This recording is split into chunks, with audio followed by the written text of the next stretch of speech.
These are the names of the children of Israel, which came into Egypt. Every man and his household came with Jacob: Reuben, Simeon, Levi, and Judah; Issachar, Zebulun, and Benjamin; Dan and Naphtali, Gad and Asher. And all the souls that came out of the loins of Jacob were 70 souls. For Joseph was in Egypt already, and Joseph died, and all his brethren, and all that generation.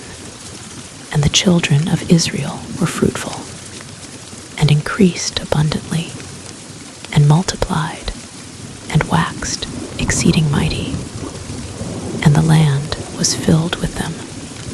Now there arose up a new king over Egypt, which knew not Joseph. And he said unto his people, Behold, the people of the children of Israel are more and mightier than we. Come on, let us deal wisely with them, lest they multiply. And it come to pass that, when there falleth out any war, they join also unto our enemies, and fight against us, and so get them up out of the land. Therefore they did set over them taskmasters, to afflict them with their burdens. And they built for Pharaoh treasure cities, Pithom and Ramses. But the more they afflicted them, the more they multiplied and grew. And they were grieved because of the children of Israel. And the Egyptians made the children of Israel to serve with rigor. And they made their lives bitter with hard bondage, in mortar and in brick, and in all manner of service in the field. All their service, wherein they made them serve, was with rigor. And the king of Egypt spake to the Hebrew midwives, of which the name of the one was Shiphrah, and the name of the other Puah. And he said, When ye do the office of a midwife to the Hebrew women, and see them upon the stools, if it be a son, then ye shall kill him. But if it be a daughter, then she shall live. But the midwives feared God, and did not, as the king of Egypt commanded them, but saved the men, children alive. And the king of Egypt called for the midwives, and said unto them, Why have ye done this thing, and have saved the men, children alive? And the midwives said unto Pharaoh, Because the Hebrew women are not as the Egyptian women, for they are lively, and are delivered ere the midwives come in unto them. Therefore God dealt well with the midwives. And the people multiplied, and waxed very mighty.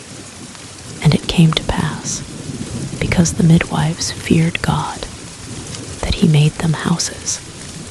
And Pharaoh charged all his people, saying, Every son that is born ye shall cast into the river, and every daughter ye shall save alive. And there went a man of the house of Levi, and took to wife a daughter of Levi. And the woman conceived, and bare a son. And when she saw him that he was a goodly child, she hid him 3 months. And when she could not longer hide him, she took for him an ark of bulrushes, and daubed it with slime and with pitch, and put the child therein. And she laid it in the flags by the river's brink. And his sister stood afar off, to wit what would be done to him. And the daughter of Pharaoh came down to wash herself at the river, and her maidens walked along by the river's side. And when she saw the ark among the flags, she sent her maid to fetch it. And when she had opened it, she saw the child, and behold, the babe wept.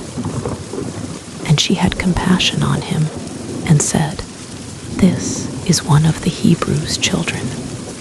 Then said his sister to Pharaoh's daughter, "Shall I go and call to thee a nurse of the Hebrew women, that she may nurse the child for thee?" And Pharaoh's daughter said to her, "Go."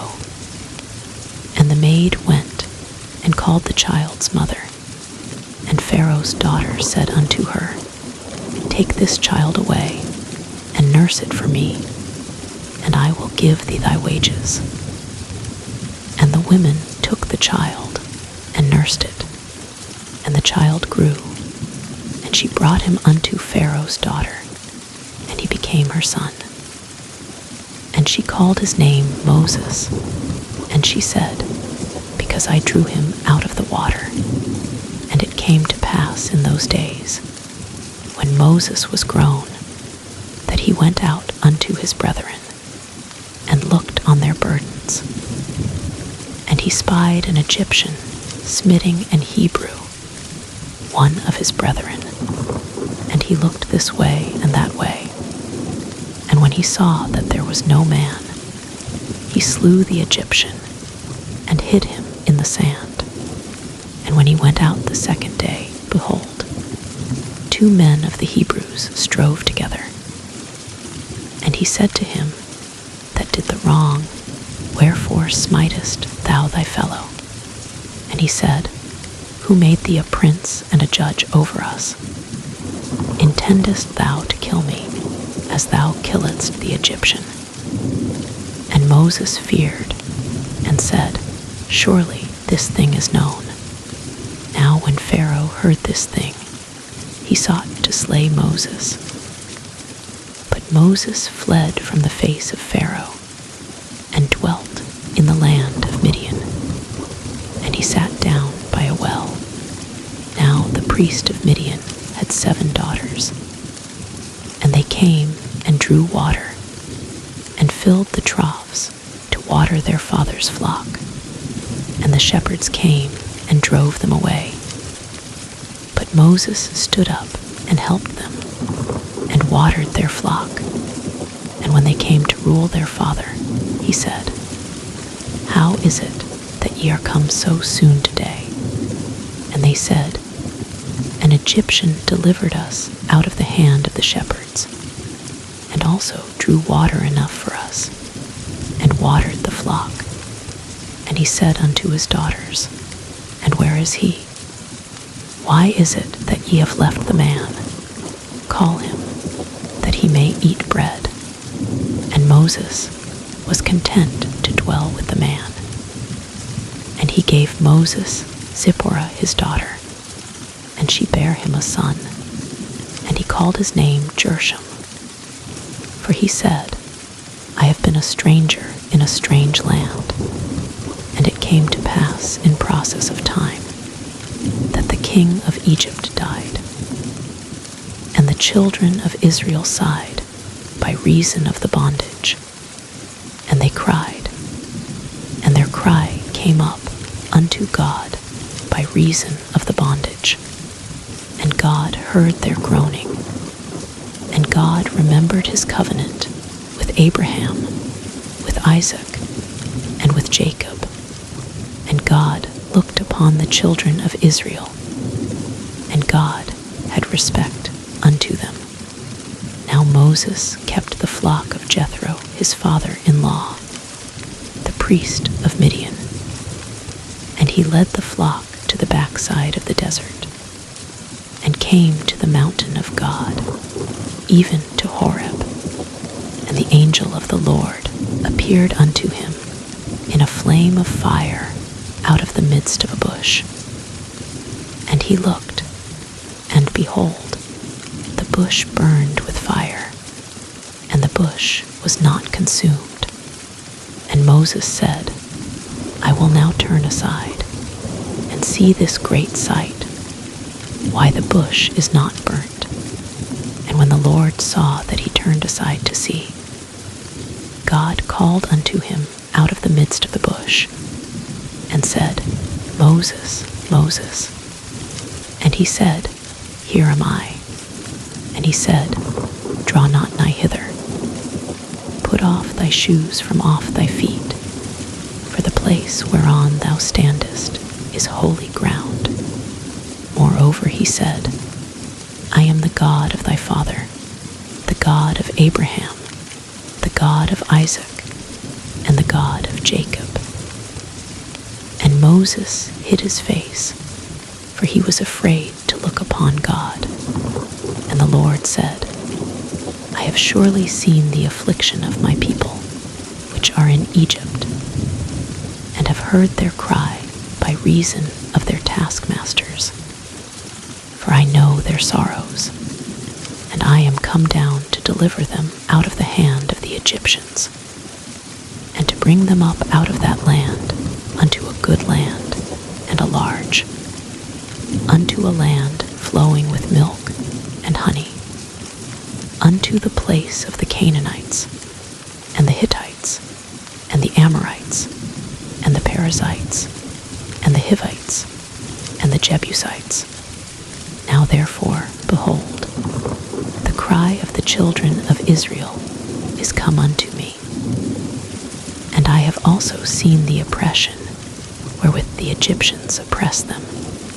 Come now therefore, and I will send thee unto Pharaoh, that thou mayest bring forth my people, the children of Israel, out of Egypt. And Moses said unto God, Who am I, that I should go unto Pharaoh, and that I should bring forth the children of Israel out of Egypt? And he said, Certainly I will be with thee, and this shall be a token unto thee, that I have sent thee. When thou hast brought forth the people out of Egypt, ye shall serve God upon this mountain. And Moses said unto God, Behold, when I come unto the children of Israel, and shall say unto them, The God of your fathers hath sent me unto you.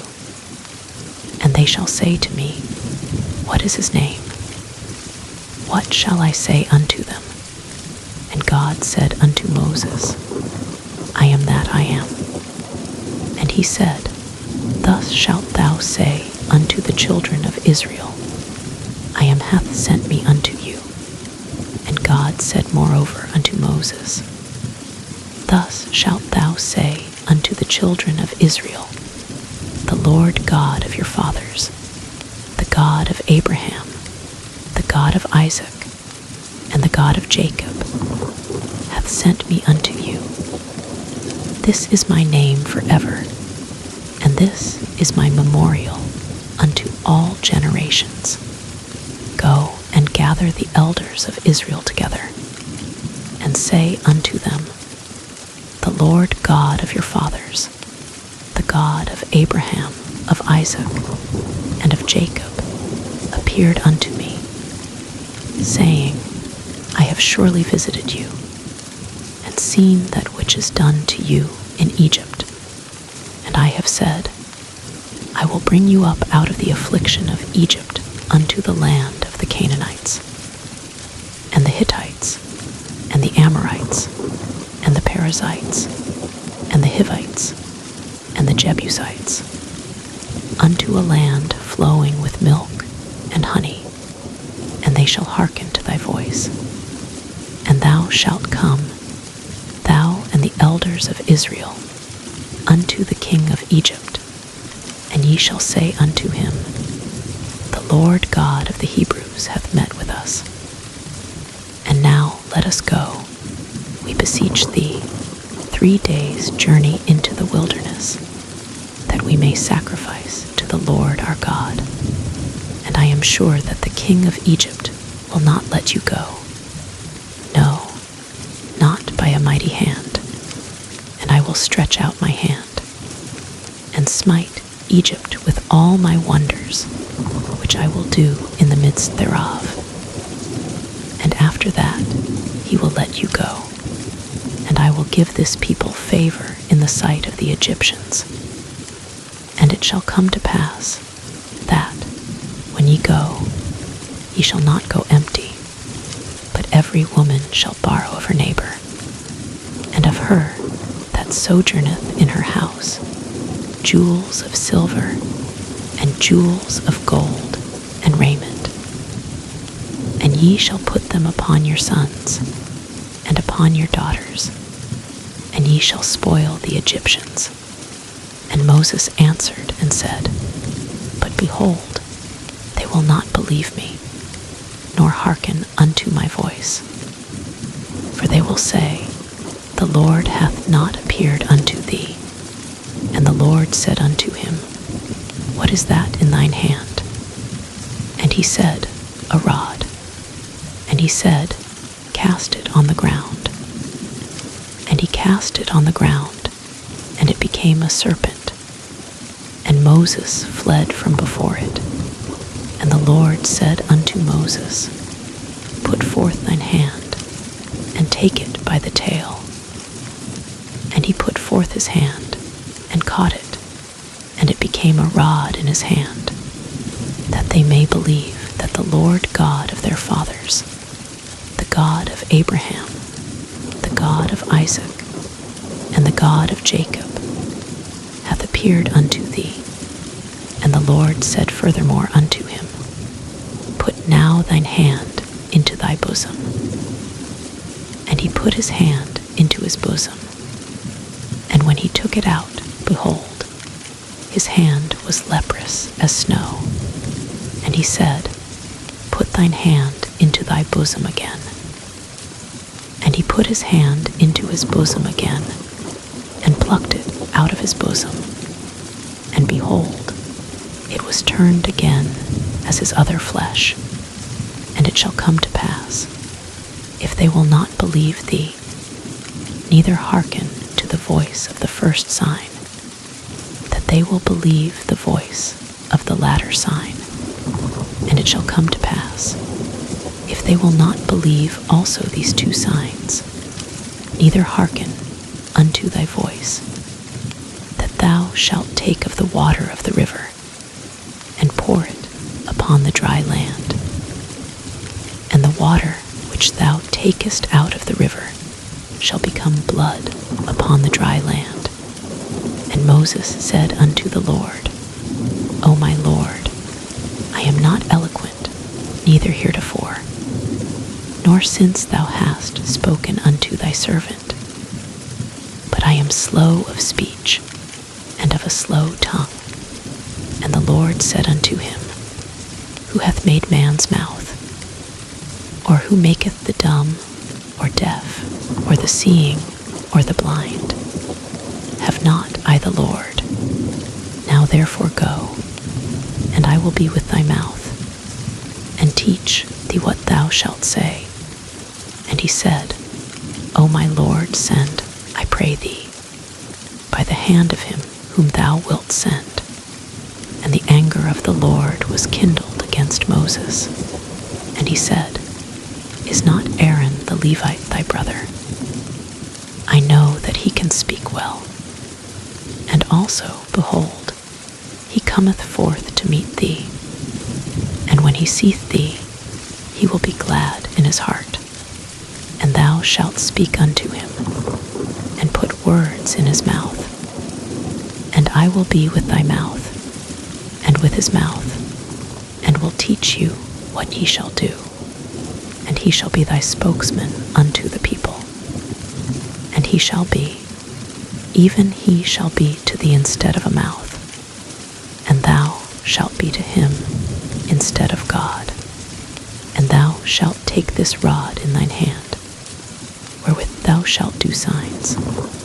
And Moses went and returned to Jethro his father-in-law, and said unto him, Let me go, I pray thee, and return unto my brethren which are in Egypt, and see whether they be yet alive. And Jethro said to Moses, Go in peace.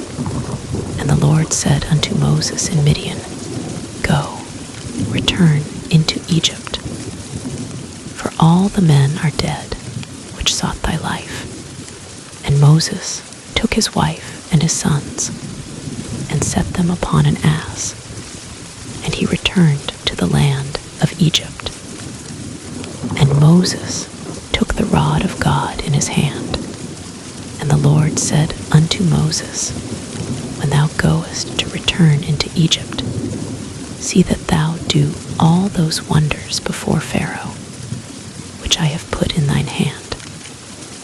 But I will harden his heart, that he shall not let the people go. And thou shalt say unto Pharaoh, Thus saith the Lord, Israel is my son, even my firstborn. And I say unto thee, Let my son go, that he may serve me. And if thou refuse to let him go, behold, I will slay thy son, even thy firstborn. And it came to pass by the way in the inn, that the Lord met him, and sought to kill him. Then Zipporah took a sharp stone, and cut off the foreskin of her son, and cast it at his feet, and said, Surely a bloody husband art thou to me. So he let him go. Then she said, A bloody husband thou art, because of the circumcision. And the Lord said to Aaron, Go into the wilderness to meet Moses. And he went, and met him in the mount of God, and kissed him. And Moses told Aaron all the words of the Lord, who had sent him, and all the signs which he had commanded him. And Moses and Aaron went and gathered together all the elders of the children of Israel. And Aaron spake all the words which the Lord had spoken unto Moses, and did the signs in the sight of the people. And the people believed. And when they heard that the Lord had visited the children of Israel, and that he had looked upon their affliction, then they bowed their heads and worshipped. And afterward Moses and Aaron went in, and told Pharaoh, Thus saith the Lord God of Israel, Let my people go, that they may hold a feast unto me in the wilderness. And Pharaoh said, Who is the Lord, that I should obey his voice to let Israel go? I know not the Lord, neither will I let Israel go. And they said, The God of the Hebrews hath met with us. Let us go, we pray thee, 3 days' journey into the desert, and sacrifice unto the Lord our God, lest he fall upon us with pestilence, or with the sword. And the king of Egypt said unto them, Wherefore do ye, Moses and Aaron, let the people from their works? Get you unto your burdens. And Pharaoh said, Behold, the people of the land now are many, and ye make them rest from their burdens. And Pharaoh commanded the same day the taskmasters of the people, and their officers, saying, Ye shall no more give the people straw to make brick, as heretofore. Let them go and gather straw for themselves, and the tale of the bricks, which they did make heretofore, ye shall lay upon them, ye shall not diminish aught thereof. For they be idle, therefore they cry, saying, Let us go and sacrifice to our God. Let their more work be laid upon the men, that they may labor therein. And let them not regard vain words. And the taskmasters of the people went out, and their officers, and they spake to the people, saying, Thus saith Pharaoh, I will not give you straw. Go ye, get you straw where ye can find it. Yet not aught of your work shall be diminished. So the people were scattered abroad throughout all the land of Egypt to gather stubble instead of straw. And the taskmasters hasted them, saying, Fulfill your works, your daily tasks, as when there was straw. And the officers of the children of Israel, which which Pharaoh's taskmasters had set over them, were beaten, and demanded, "Wherefore have ye not fulfilled your task in making brick both yesterday and today as heretofore?" Then the officers of the children of Israel came and cried unto Pharaoh, saying, "Wherefore dealest thou thus with thy servants? There is no straw given unto thy servants. And they say to us, Make brick. And behold, thy servants are beaten. But the fault is in thine own people." But he said, "Ye are idle, ye are idle. Therefore ye say, Let us go and do sacrifice to the Lord. Go therefore now, and work, for there shall no straw be given you. Yet shall ye deliver the tale of bricks." And the officers of the children of Israel did see that they were in evil case, after it was said, "Ye shall not minish aught from your bricks of your daily task." And they met Moses and Aaron, who stood in the way, as they came forth from Pharaoh. And they said unto them, "The Lord look upon you, and judge, because ye have made our savor to be abhorred in the eyes of Pharaoh, and in the eyes of his servants, to put a sword in their hand to slay us." And Moses returned unto the Lord, and said, "Lord, wherefore hast thou so evil entreated this people? Why is it that thou hast sent me? For since I came to Pharaoh to speak in thy name, he hath done evil to this people. Neither hast thou delivered thy people at all."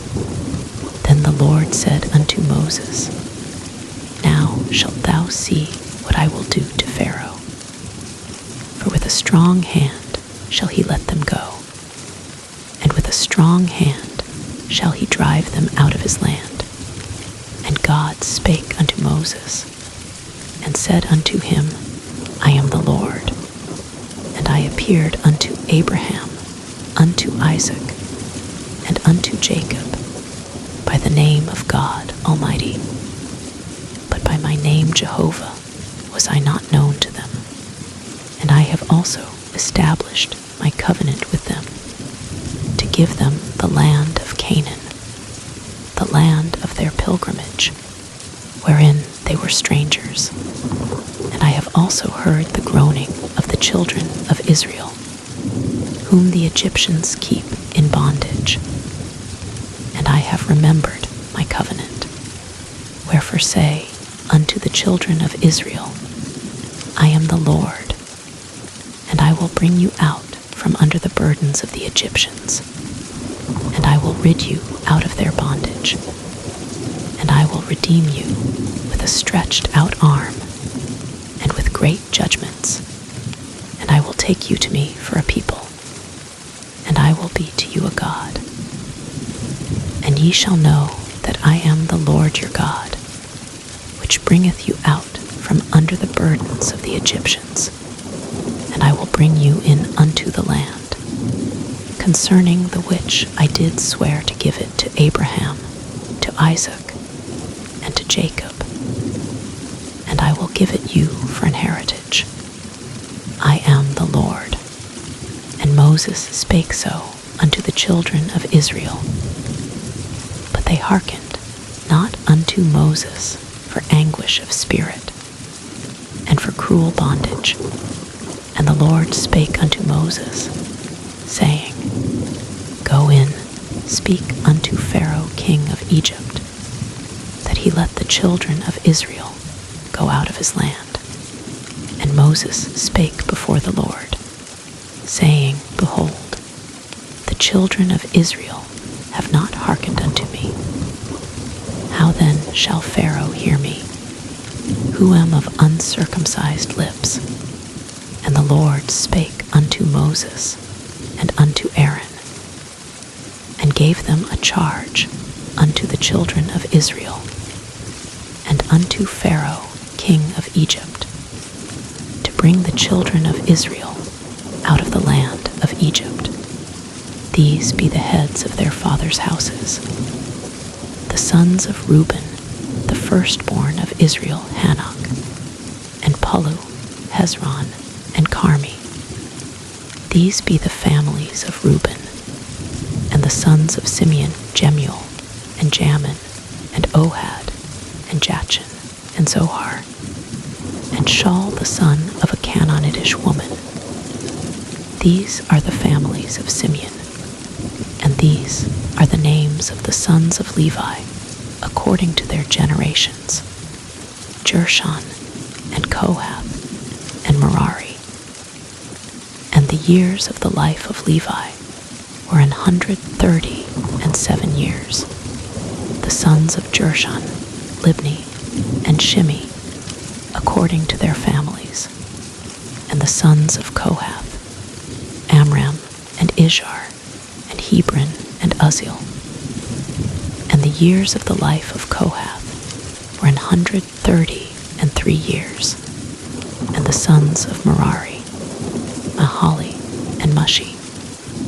These are the families of Levi according to their generations. And Amram took him Jochebed his father's sister to wife, and she bare him Aaron and Moses. And the years of the life of Amram were 137 years. And the sons of Izhar, Korah, and Nepheg, and Zikri. And the sons of Uzziel, Mishael, and Elzaphan, and Zithri. And Aaron took him Elisheba, daughter of Amminadab, sister of Nahshon, to wife. And she bare him Nadab, and Abihu, Eleazar, and Ithamar. And the sons of Korah, Asir, and Elkanah, and Abiasaph. These are the families of the Korhites.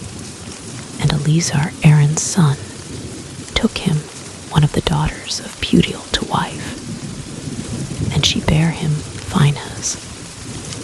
These are the heads of the fathers of the Levites, according to their families.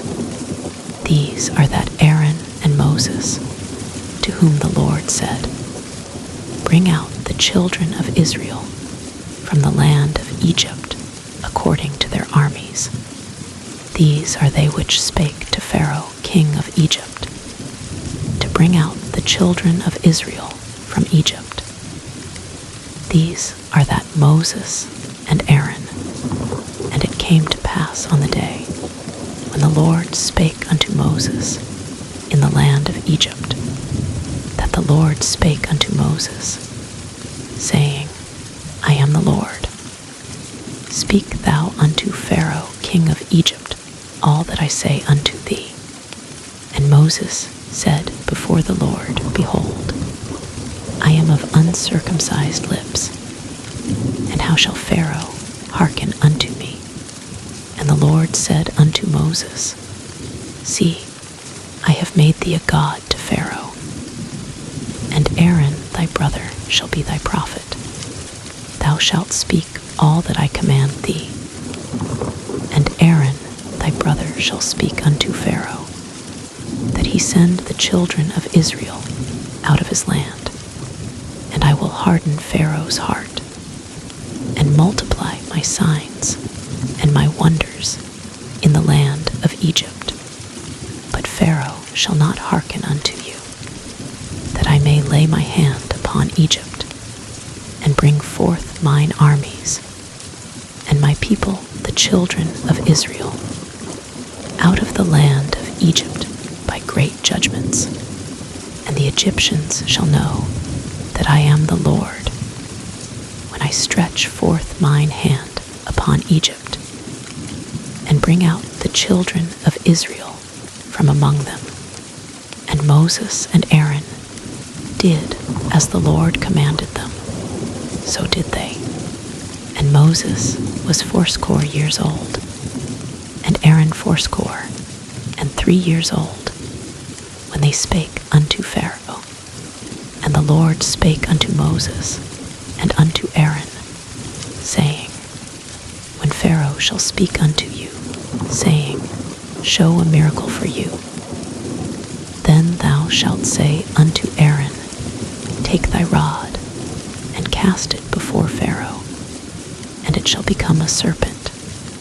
And Moses and Aaron went in unto Pharaoh, and they did so as the Lord had commanded. And Aaron cast down his rod before Pharaoh, and before his servants, and it became a serpent. Then Pharaoh also called the wise men and the sorcerers. Now the magicians of Egypt, they also did in like manner with their enchantments, for they cast down every man his rod, and they became serpents.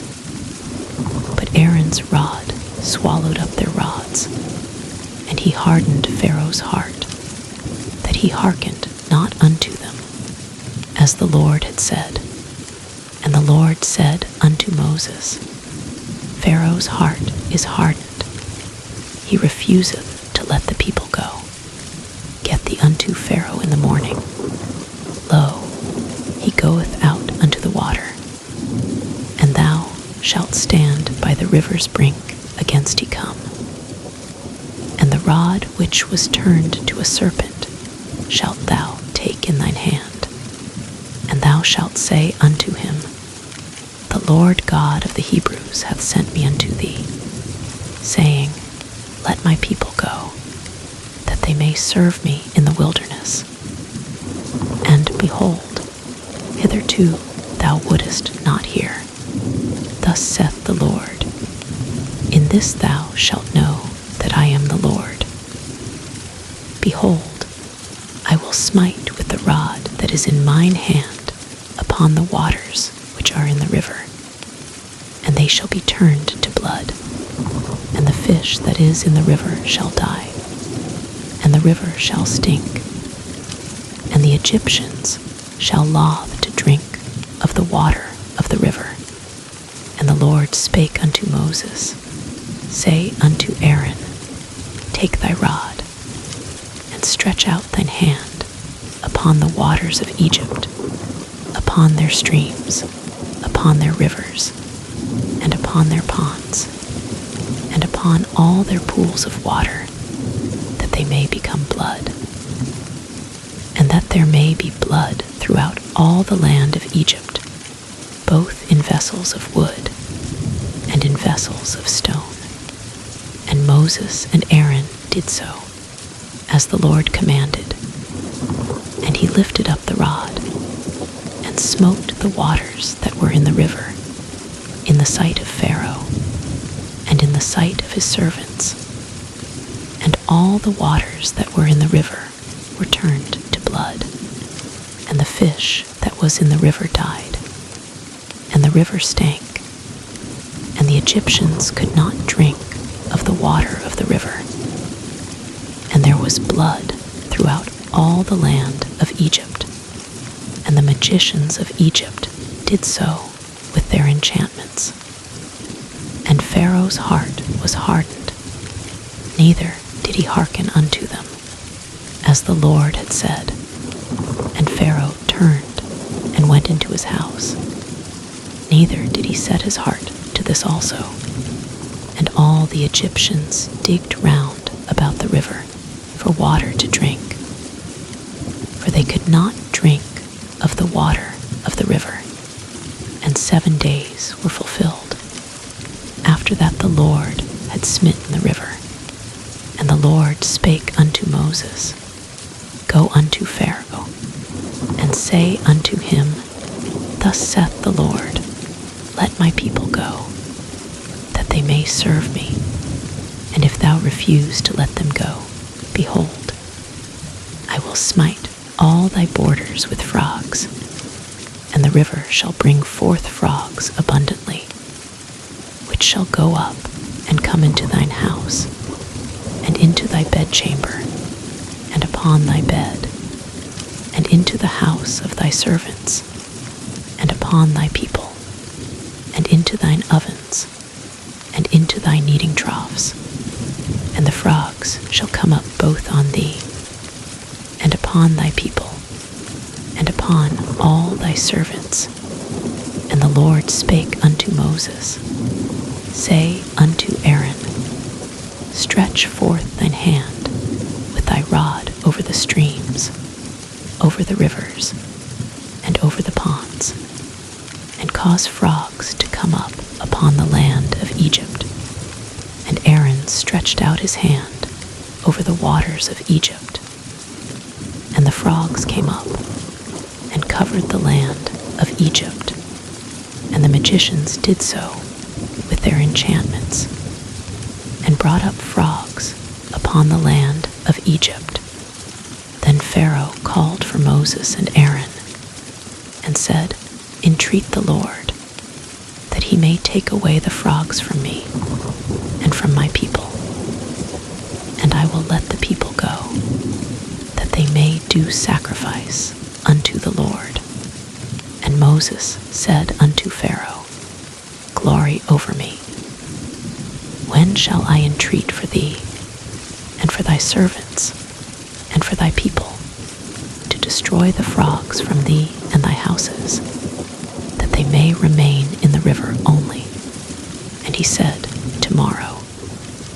And he said, Be it according to thy word, that thou mayest know that there is none like unto the Lord our God. And the frogs shall depart from thee, and from thy houses, and from thy servants, and from thy people. They shall remain in the river only. And Moses and Aaron went out from Pharaoh. And Moses cried unto the Lord because of the frogs which he had brought against Pharaoh. And the Lord did according to the word of Moses. And the frogs died out of the houses, out of the villages, and out of the fields. And they gathered them together upon heaps. And the land stank. But when Pharaoh saw that there was respite, he hardened his heart, and hearkened not unto them, as the Lord had said. And the Lord said unto Moses, Say unto Aaron, Stretch out thy rod, and smite the dust of the land, that it may become lice throughout all the land of Egypt. And they did so. For Aaron stretched out his hand with his rod, and smote the dust of the earth, and it became lice in man, and in beast. All the dust of the land became lice throughout all the land of Egypt. And the magicians did so with their enchantments to bring forth lice, but they could not. So there were lice upon man, and upon beast. Then the magicians said unto Pharaoh, This is the finger of God. And Pharaoh's heart was hardened, and he hearkened not unto them, as the Lord had said. And the Lord said unto Moses, Rise up early in the morning, and stand before Pharaoh. Lo, he cometh forth to the water.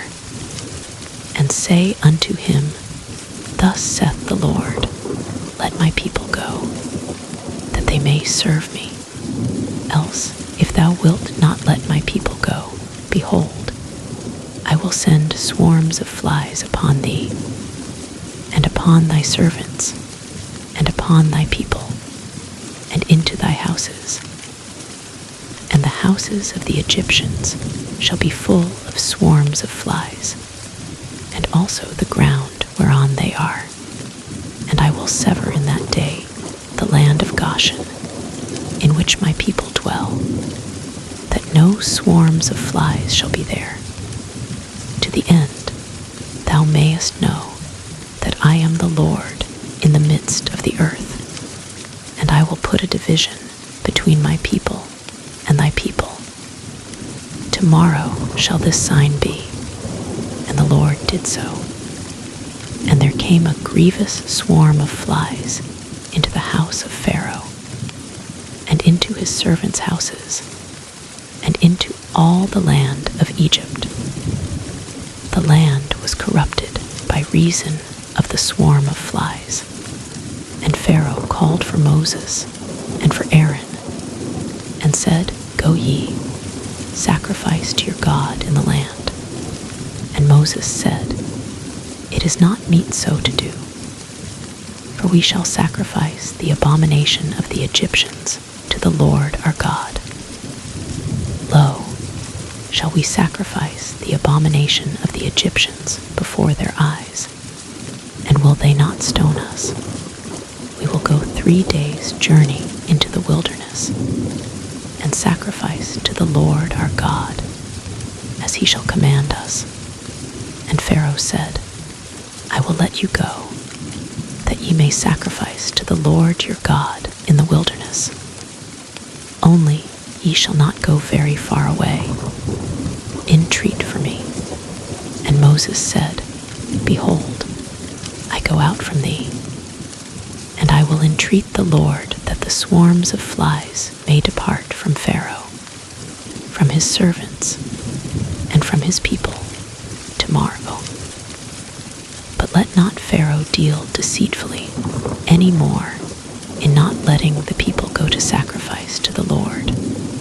And Moses went out from Pharaoh and entreated the Lord, and the Lord did according to the word of Moses. And he removed the swarms of flies from Pharaoh, from his servants, and from his people. There remained not one. And Pharaoh hardened his heart at this time also, neither would he let the people go. Then the Lord said unto Moses, Go in unto Pharaoh, and tell him, Thus saith the Lord God of the Hebrews, Let my people go, that they may serve me. For if thou refuse to let them go, and wilt hold them still, behold, the hand of the Lord is upon thy cattle which is in the field, upon the horses, upon the asses, upon the camels, upon the oxen, and upon the sheep. There shall be a very grievous murrain, and the Lord shall sever between the cattle of Israel and the cattle of Egypt. And there shall nothing die of all that is the children's of Israel. And the Lord appointed a set time, saying, Tomorrow the Lord shall do this thing in the land. And the Lord did that thing on the morrow, and all the cattle of Egypt died. But of the cattle of the children of Israel died not one. And Pharaoh sent, and behold, there was not one of the cattle of the Israelites dead. And the heart of Pharaoh was hardened, and he did not let the people go. And the Lord said unto Moses and unto Aaron, Take to you handfuls of ashes of the furnace, and let Moses sprinkle it toward the heaven in the sight of Pharaoh. And it shall become small dust in all the land of Egypt, and shall be a boil breaking forth with blains upon man, and upon beast, throughout all the land of Egypt. And they took ashes of the furnace, and stood before Pharaoh. And Moses sprinkled it up toward heaven, and it became a boil breaking forth with blains upon man, and upon beast. And the magicians could not stand before Moses because of the boils, for the boil was upon the magicians, and upon all the Egyptians. And the Lord hardened the heart of Pharaoh, and he hearkened not unto them, as the Lord had spoken unto Moses. And the Lord said unto Moses, Rise up early in the morning, and stand before Pharaoh, and say unto him, Thus saith the Lord God of the Hebrews, Let my people go, that they may serve me. For I will at this time send all my plagues upon thine heart, and upon thy servants, and upon thy people, that thou mayest know that there is none like me in all the earth. For now I will stretch out my hand, that I may smite thee and thy people with pestilence, and thou shalt be cut off from the earth. And in very deed for this cause have I raised thee up, for to show in thee my power, and that my name may be declared throughout all the earth. As yet exaltest thou thyself against my people, that thou wilt not let them go. Behold, tomorrow about this time I will cause it to rain a very grievous hail, such as hath not been in Egypt since the foundation thereof, even until now. Send therefore now, and gather thy cattle, and all that thou hast in the field. For upon every man and beast which shall be found in the field, and shall not be brought home, the hail shall come down upon them, and they shall die. He that feared the word of the Lord among the servants of Pharaoh made his servants and his cattle flee into the houses. And he that regarded not the word of the Lord left his servants and his cattle in the field. And the Lord said unto Moses, Stretch forth thine hand toward heaven, that there may be hail in all the land of Egypt, upon man, and upon beast, and upon every herb of the field, throughout the land of Egypt. And Moses stretched forth his rod toward heaven, and the Lord sent thunder and hail, and the fire ran along upon the ground, and the Lord rained hail upon the land of Egypt. So there was hail, and fire mingled with the hail, very grievous, such as there was none like it in all the land of Egypt since it became a nation. And the hail smote throughout all the land of Egypt all that was in the field, both man and beast. And the hail smote every herb of the field, and brake every tree of the field. Only in the land of Goshen, where the children of Israel were, was there no hail. And Pharaoh sent, and called for Moses and Aaron, and said unto them, I have sinned this time. The Lord is righteous, and I and my people are wicked. Entreat the Lord, for it is enough, that there be no more mighty thunderings and hail. And I will let you go, and ye shall stay no longer. And Moses said unto him, As soon as I am gone out of the city, I will spread abroad my hands unto the Lord, and the thunder shall cease, neither shall there be any more hail, that thou mayest know how that the earth is the Lord's.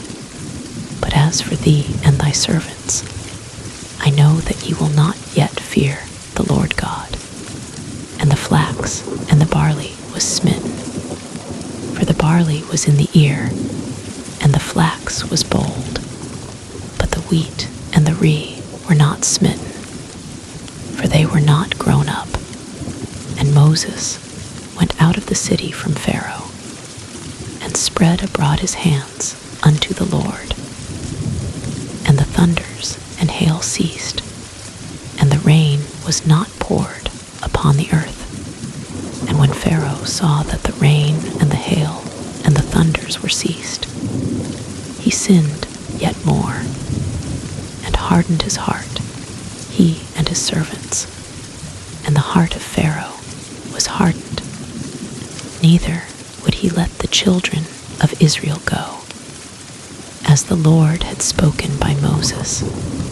And the Lord said unto Moses, Go in unto Pharaoh, for I have hardened his heart, and the heart of his servants, that I might show these my signs before him, and that thou mayest tell in the ears of thy son, and of thy son's son, what things I have wrought in Egypt, and my signs which I have done among them, that ye may know how that I am the Lord.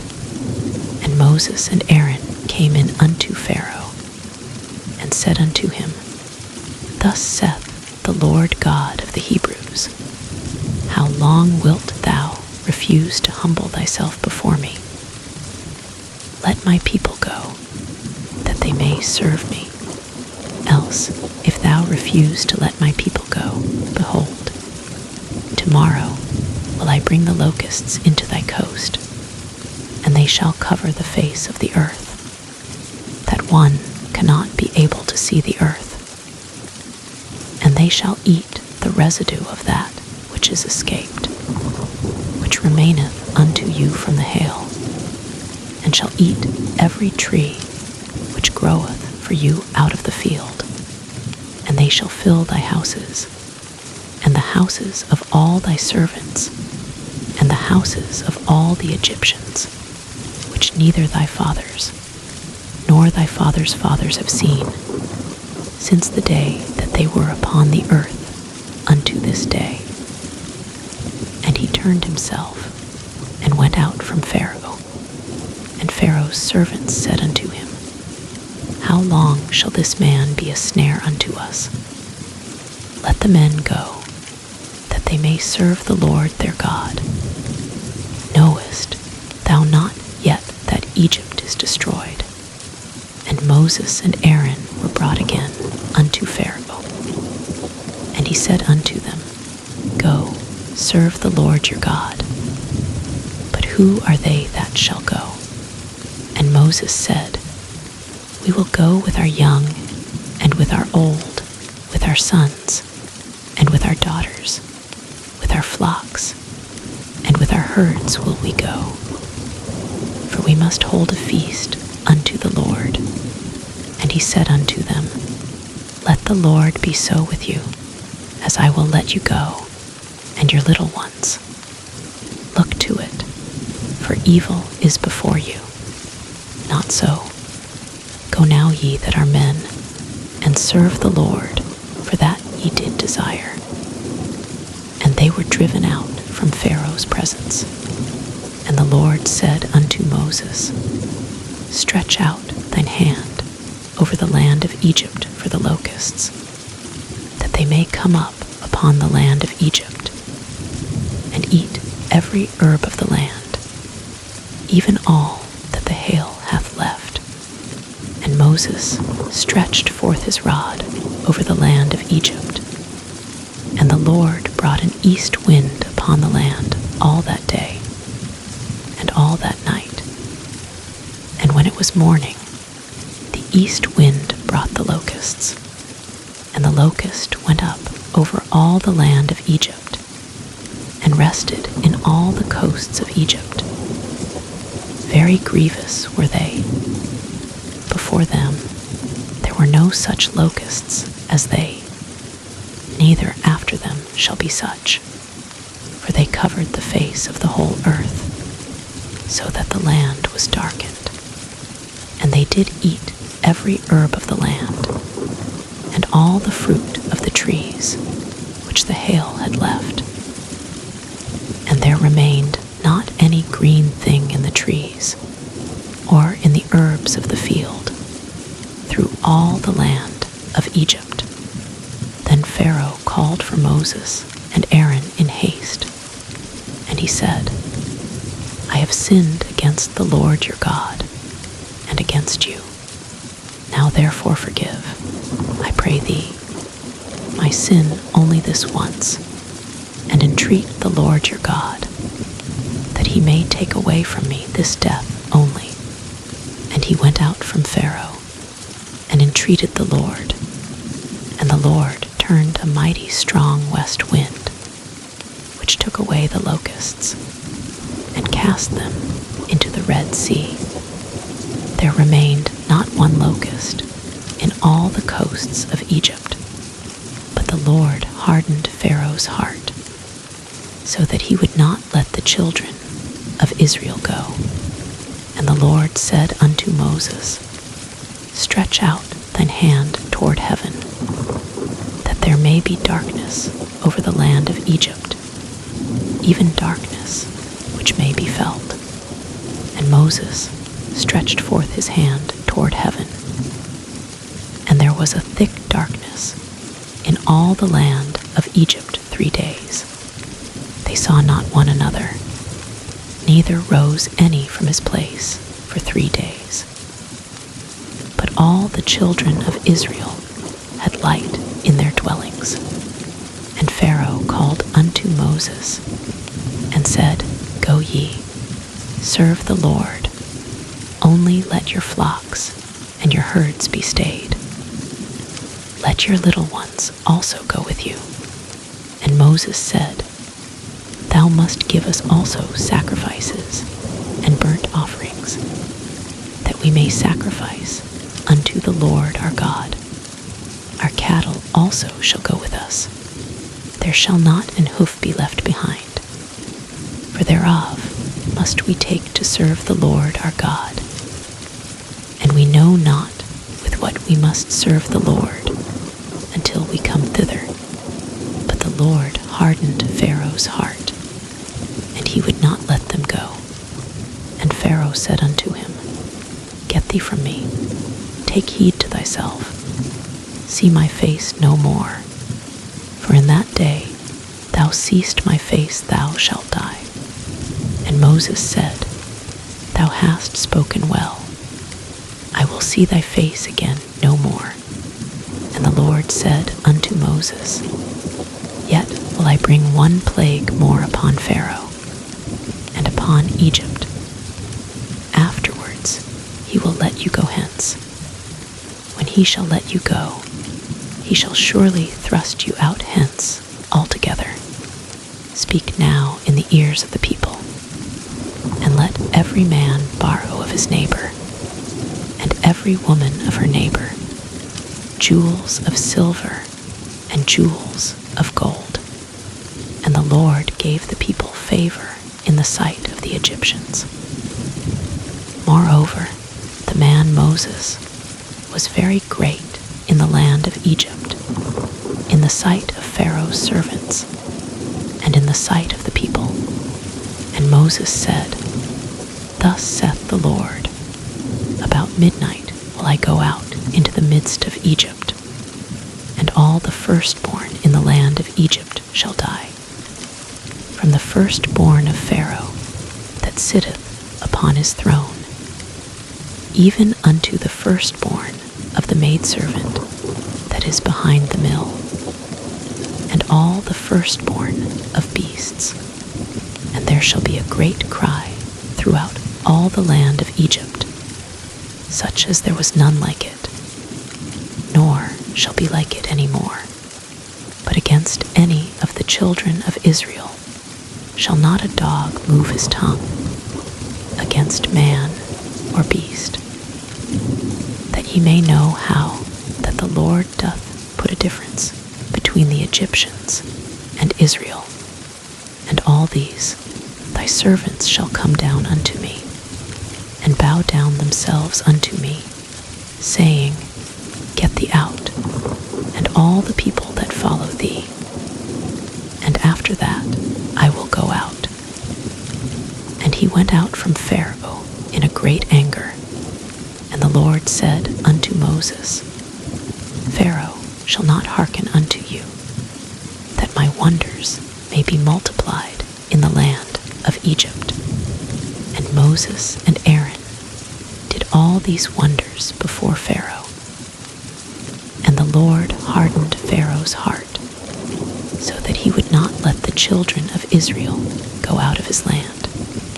And the Lord spake unto Moses and Aaron in the land of Egypt, saying, This month shall be unto you the beginning of months.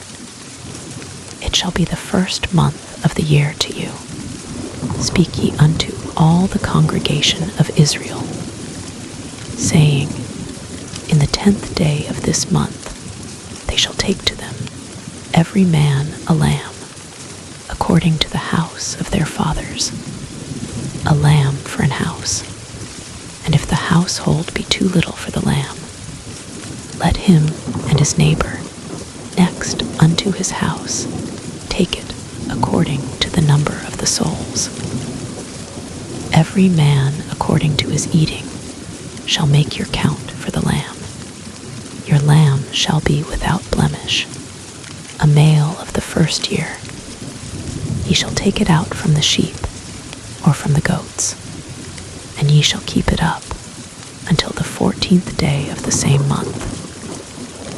And the whole assembly of the congregation of Israel shall kill it in the evening, and they shall take of the blood, and strike it on the 2 side posts, and on the upper door post of the houses, wherein they shall eat it.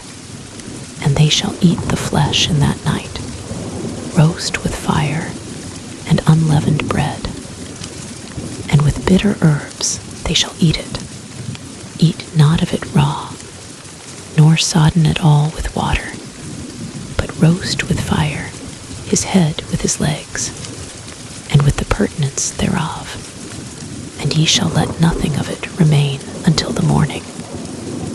And that which remaineth of it until the morning ye shall burn with fire. And thus shall ye eat it, with your loins girded, your shoes on your feet, and your staff in your hand. And ye shall eat it in haste. It is the Lord's Passover, for I will pass through the land of Egypt this night, and will smite all the firstborn in the land of Egypt, both man and beast. And against all the gods of Egypt I will execute judgment. I am the Lord, and the blood shall be to you for a token upon the houses where ye are. And when I see the blood, I will pass over you, and the plague shall not be upon you to destroy you, when I smite the land of Egypt. And this day shall be unto you for a memorial. And ye shall keep it a feast to the Lord throughout your generations. Ye shall keep it a feast by an ordinance forever. 7 days shall ye eat unleavened bread. Even the first day ye shall put away leaven out of your houses. For whosoever eateth leavened bread from the first day until the 7th day, that soul shall be cut off from Israel. And in the first day there shall be an holy convocation. And in the 7th day there shall be an holy convocation to you. No manner of work shall be done in them, save that which every man must eat, that only may be done of you. And ye shall observe the feast of unleavened bread. For in this selfsame day have I brought your armies out of the land of Egypt. Therefore shall ye observe this day in your generations by an ordinance forever. In the first month, on the 14th day of the month at even, ye shall eat unleavened bread. Until the 21st day of the month at even, 7 days shall there be no leaven found in your houses. For whosoever eateth that which is leavened, even that soul shall be cut off from the congregation of Israel, whether he be a stranger or born in the land. Ye shall eat nothing leavened. In all your habitations shall ye eat unleavened bread. Then Moses called for all the elders of Israel, and said unto them, Draw out, and take you a lamb according to your families, and kill the Passover. And ye shall take a bunch of hyssop, and dip it in the blood that is in the basin, and strike the lintel, and the 2 side posts with the blood that is in the basin. And none of you shall go out at the door of his house until the morning, for the Lord will pass through to smite the Egyptians. And when when he seeth the blood upon the lintel, and on the two side posts, the Lord will pass over the door, and will not suffer the destroyer to come in unto your houses to smite you. And ye shall observe this thing for an ordinance to thee, and to thy sons forever. And it shall come to pass, when ye be come to the land which the Lord will give you, according as he hath promised, that ye shall keep this service. And it shall come to pass, when your children shall say unto you, What mean ye by this service? That ye shall say, It is the sacrifice of the Lord's Passover, who passed over the houses of the children of Israel in Egypt, when he smote the Egyptians and delivered our houses. And the people bowed the head and worshipped, and the children of Israel went away, and did as the Lord had commanded Moses and Aaron. So did they. And it came to pass that at midnight the Lord smote all the firstborn in the land of Egypt, from the firstborn of Pharaoh that sat on his throne unto the firstborn of the captive that was in the dungeon, and all the firstborn of cattle. And Pharaoh rose up in the night, he and all his servants, and all the Egyptians. And there was a great cry in Egypt, for there was not a house where there was not one dead. And he called for Moses and Aaron by night, and said, Rise up, and get you forth from among my people, both ye and the children of Israel, and go, serve the Lord, as ye have said. Also take your flocks and your herds, as ye have said, and be gone, and bless me also. And the Egyptians were urgent upon the people, that they might send them out of the land in haste. For they said, We be all dead men.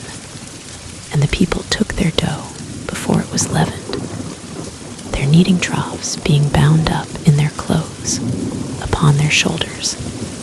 And the children of Israel did according to the word of Moses. And they borrowed of the Egyptians jewels of silver, and jewels of gold, and raiment.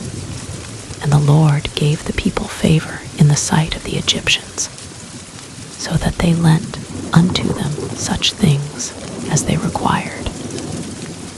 And they spoiled the Egyptians, and the children of Israel journeyed from Ramesses to Sukkot, about 600,000 on foot that were men, beside children, and a mixed multitude went up also with them, and flocks and herds, even very much cattle. And they baked unleavened cakes of the dough, which they brought forth out of Egypt, for it was not leavened, because they were thrust out of Egypt, and could not tarry, neither had they prepared for themselves any victual. Now the sojourning of the children of Israel, who dwelt in Egypt, was 430 years.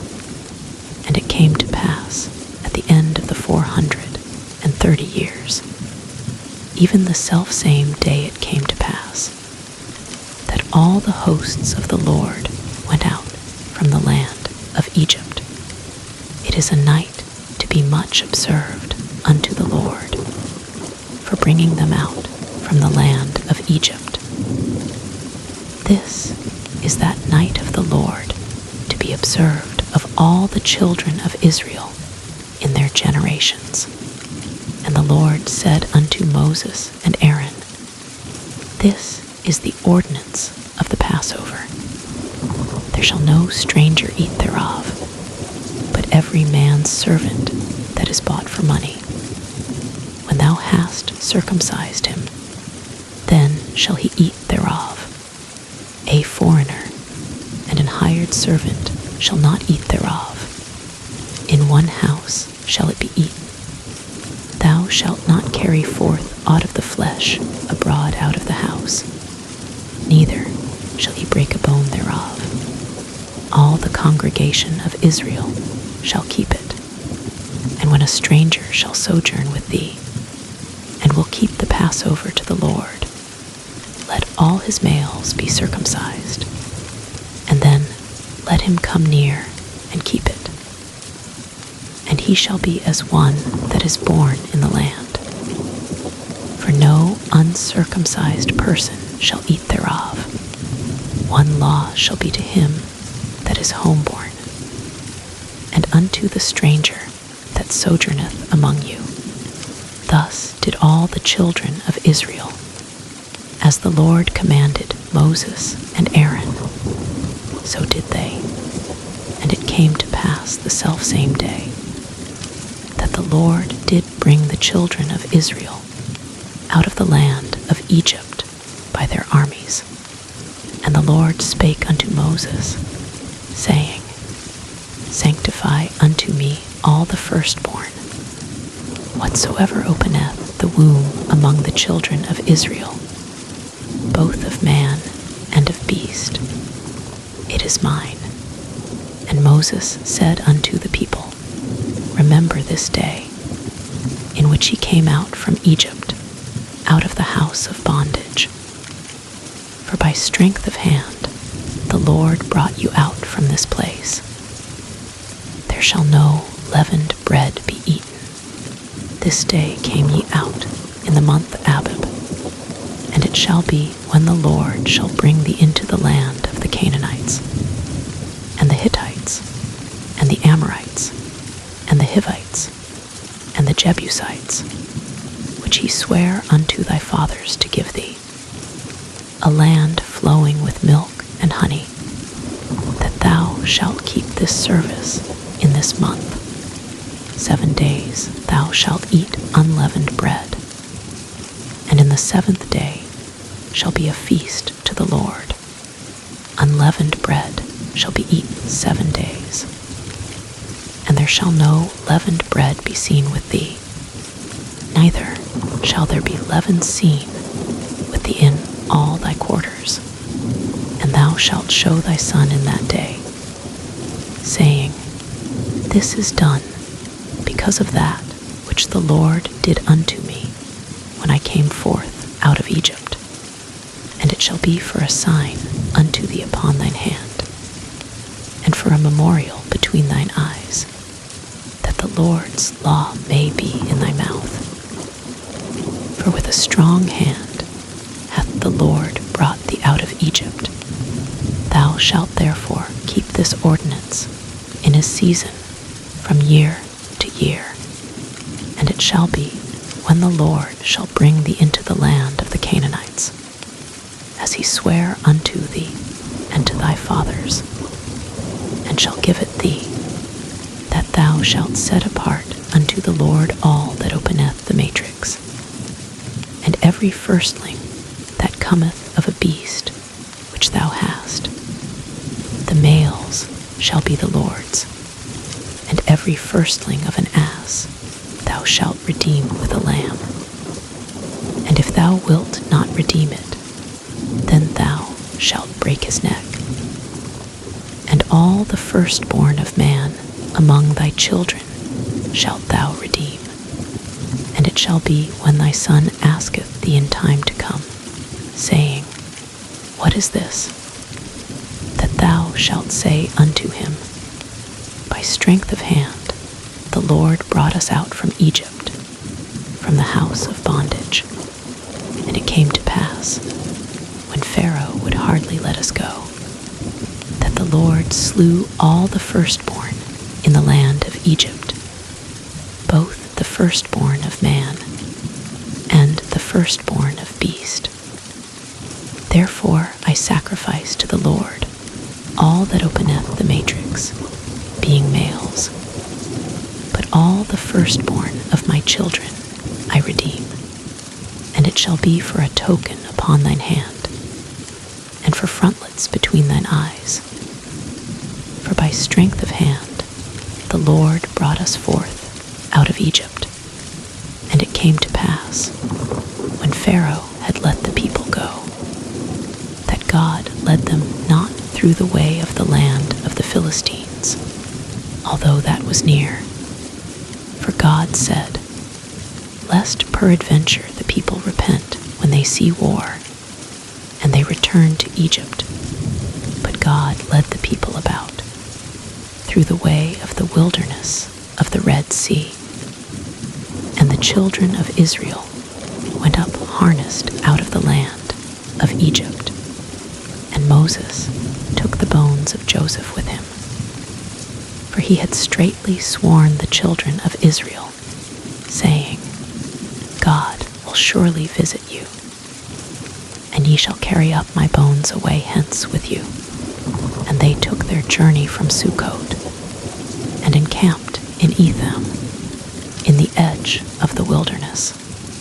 And the Lord went before them by day in a pillar of a cloud, to lead them the way, and by night in a pillar of fire, to give them light.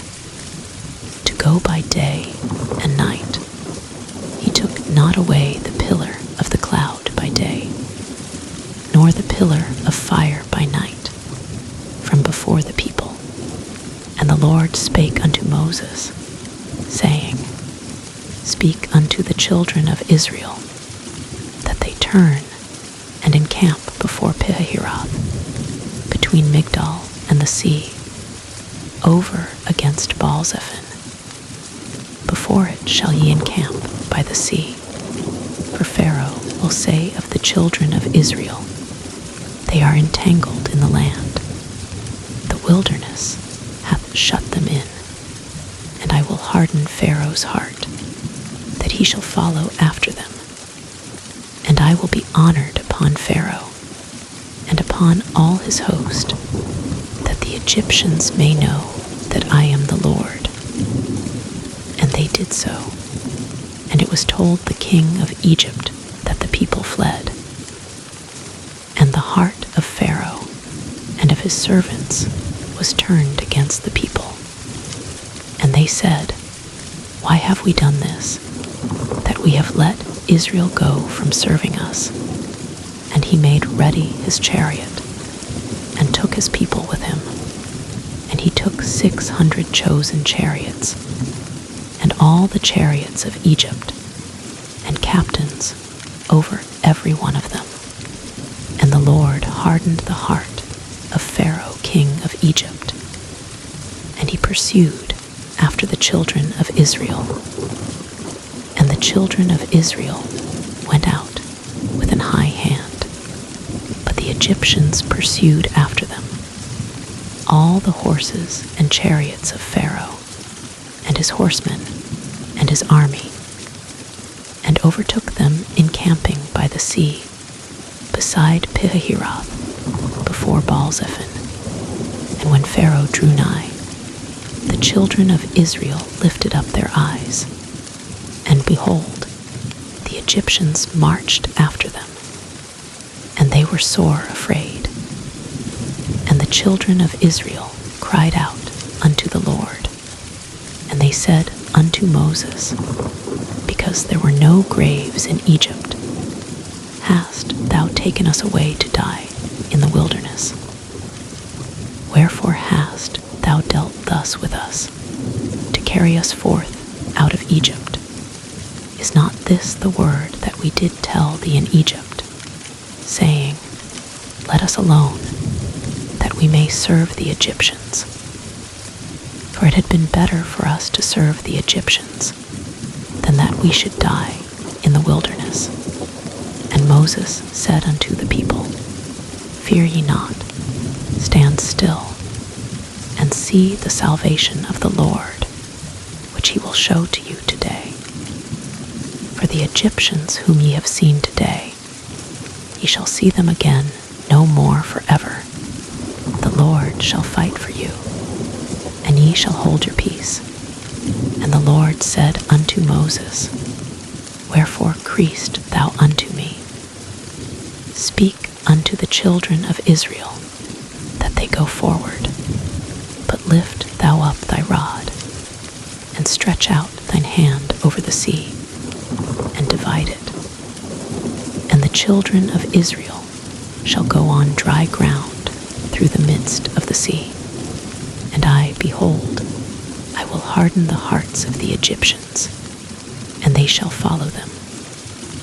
And I will get me honor upon Pharaoh, and upon all his host, upon his chariots, and upon his horsemen. And the Egyptians shall know that I am the Lord, when I have got me honor upon Pharaoh, upon his chariots, and upon his horsemen. And the angel of God, which went before the camp of Israel, removed and went behind them. And the pillar of the cloud went from before their face, and stood behind them. And it came between the camp of the Egyptians and the camp of Israel. And it was a cloud and darkness to them, but it gave light by night to these, so that the one came not near the other all the night. And Moses stretched out his hand over the sea, and the Lord caused the sea to go back by a strong east wind all that night, and made the sea dry land, and the waters were divided. And the children of Israel went into the midst of the sea upon the dry ground. And the waters were a wall unto them on their right hand and on their left. And the Egyptians pursued, and went in after them to the midst of the sea, even all Pharaoh's horses, his chariots, and his horsemen. And it came to pass that in the morning watch the Lord looked unto the host of the Egyptians through the pillar of fire and of the cloud, and troubled the host of the Egyptians, and took off their chariot wheels, that they drave them heavily. So that the Egyptians said, Let us flee from the face of Israel, for the Lord fighteth for them against the Egyptians. And the Lord said unto Moses, Stretch out thine hand over the sea, that the waters may come again upon the Egyptians, upon their chariots, and upon their horsemen. And Moses stretched forth his hand over the sea, and the sea returned to his strength when the morning appeared. And the Egyptians fled against it. And the Lord overthrew the Egyptians in the midst of the sea, and the waters returned, and covered the chariots, and the horsemen, and all the host of Pharaoh that came into the sea after them.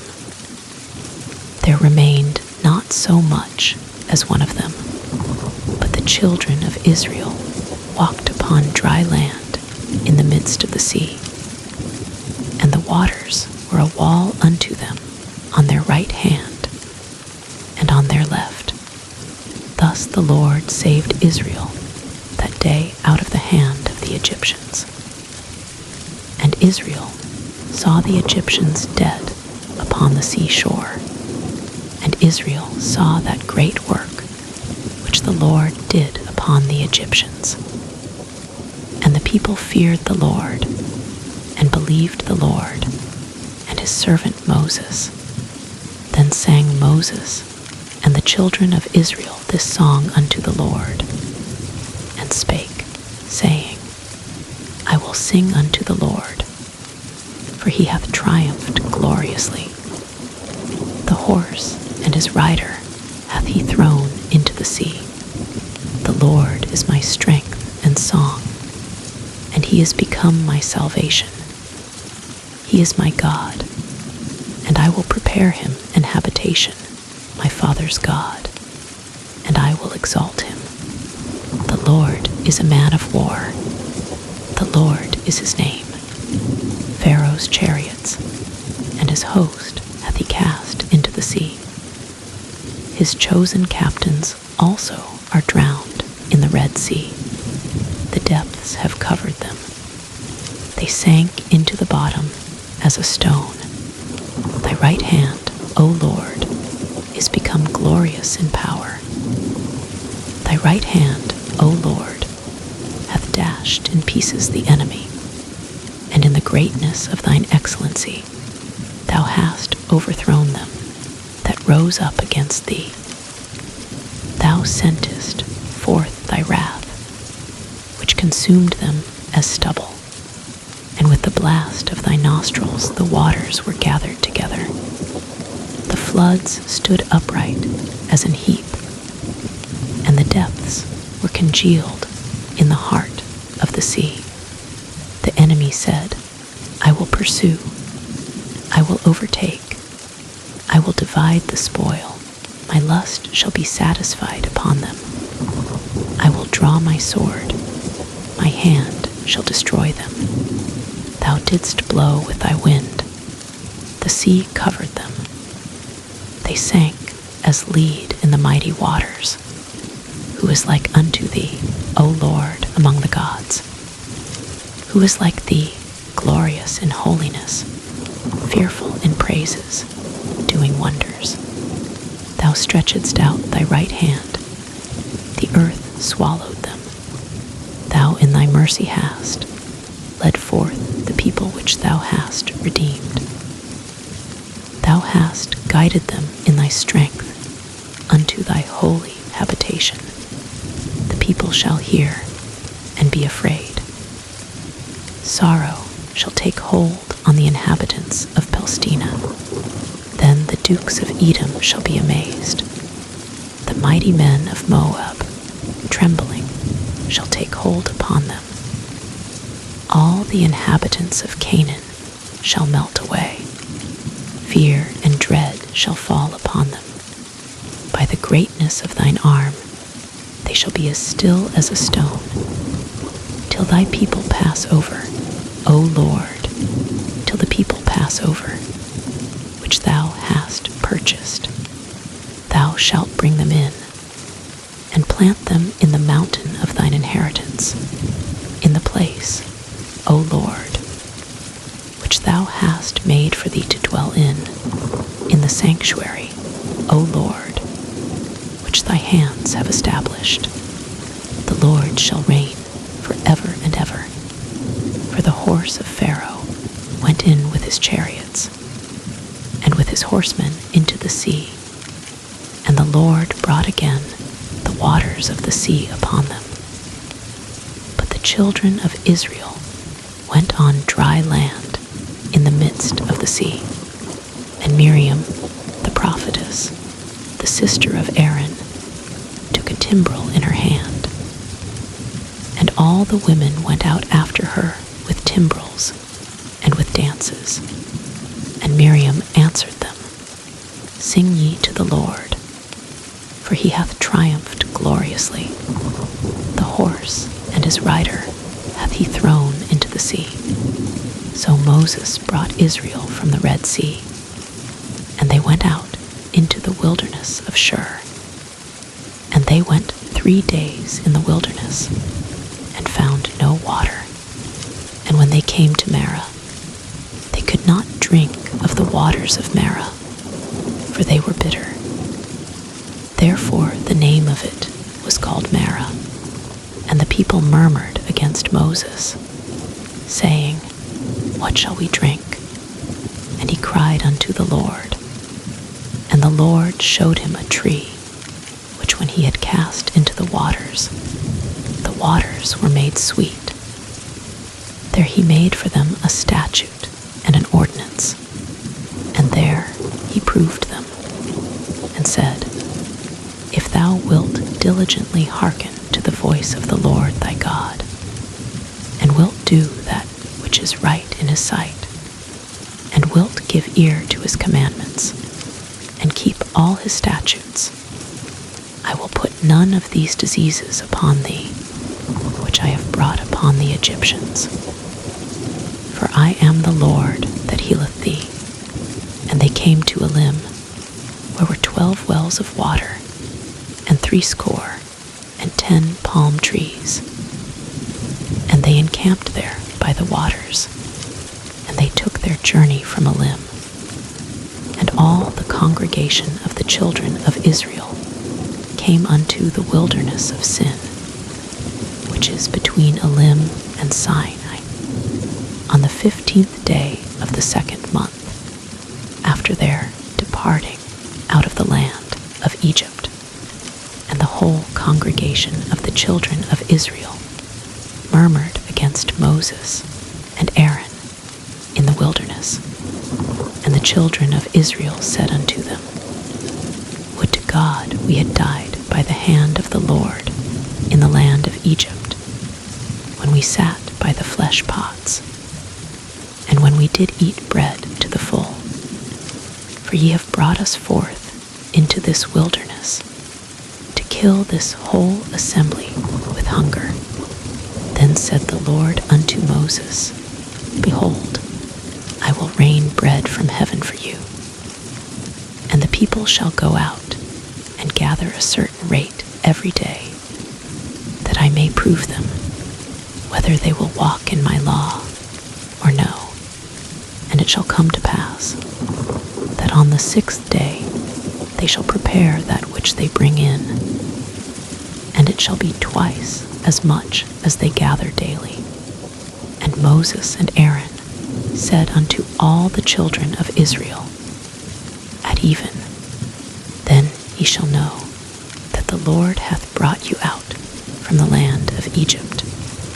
And in the morning, then ye shall see the glory of the Lord, for that he heareth your murmurings against the Lord. And what are we, that ye murmur against us? And Moses said, This shall be, when the Lord shall give you in the evening flesh to eat, and in the morning bread to the full. For that the Lord heareth your murmurings which ye murmur against him. And what are we? Your murmurings are not against us, but against the Lord. And Moses spake unto Aaron, Say unto all the congregation of the children of Israel, Come near before the Lord. For he hath heard your murmurings. And it came to pass, as Aaron spake unto the whole congregation of the children of Israel, that they looked toward the wilderness. And behold, the glory of the Lord appeared in the cloud. And the Lord spake unto Moses, saying, I have heard the murmurings of the children of Israel. Speak unto them, saying, At even ye shall eat flesh, and in the morning ye shall be filled with bread. And ye shall know that I am the Lord your God. And it came to pass, that at even the quails came up, and covered the camp. And in the morning the dew lay round about the host. And when the dew that lay was gone up, behold, upon the face of the wilderness there lay a small round thing, as small as the hoar frost on the ground. And when the children of Israel saw it, they said one to another, It is manna, for they wist not what it was. And Moses said unto them, This is the bread which the Lord hath given you to eat. This is the thing which the Lord hath commanded. Gather of it, every man according to his eating, an omer for every man, according to the number of your persons. Take ye every man for them, which are in his tents. And the children of Israel did so, and gathered, some more, some less. And when they did meet it with an omer, he that gathered much had nothing over, and he that gathered little had no lack. They gathered every man according to his eating. And Moses said, Let no man leave of it till the morning. Notwithstanding they hearkened not unto Moses, but some of them left of it until the morning, bred worms and stank. And Moses was wroth with them, and they gathered it every morning, every man according to his eating. And when the sun waxed hot, it melted. And it came to pass that on the 6th day they gathered twice as much bread, 2 omers for one man. And all the rulers of the congregation came and told Moses. And he said unto them, This is that which the Lord hath said, Tomorrow is the rest of the holy Sabbath unto the Lord. Bake that which ye will bake today, and seethe that ye will seethe, and that which remaineth overlay up for you to be kept until the morning. And they laid it up till the morning, as Moses bade. And it did not stink, neither was there any worm therein. And Moses said, Eat that today, for today is a Sabbath unto the Lord. Today ye shall not find it in the field. 6 days ye shall gather it. But on the 7th day, which is the Sabbath, in it there shall be none. And it came to pass that there went out some of the people on the 7th day for to gather, and they found none.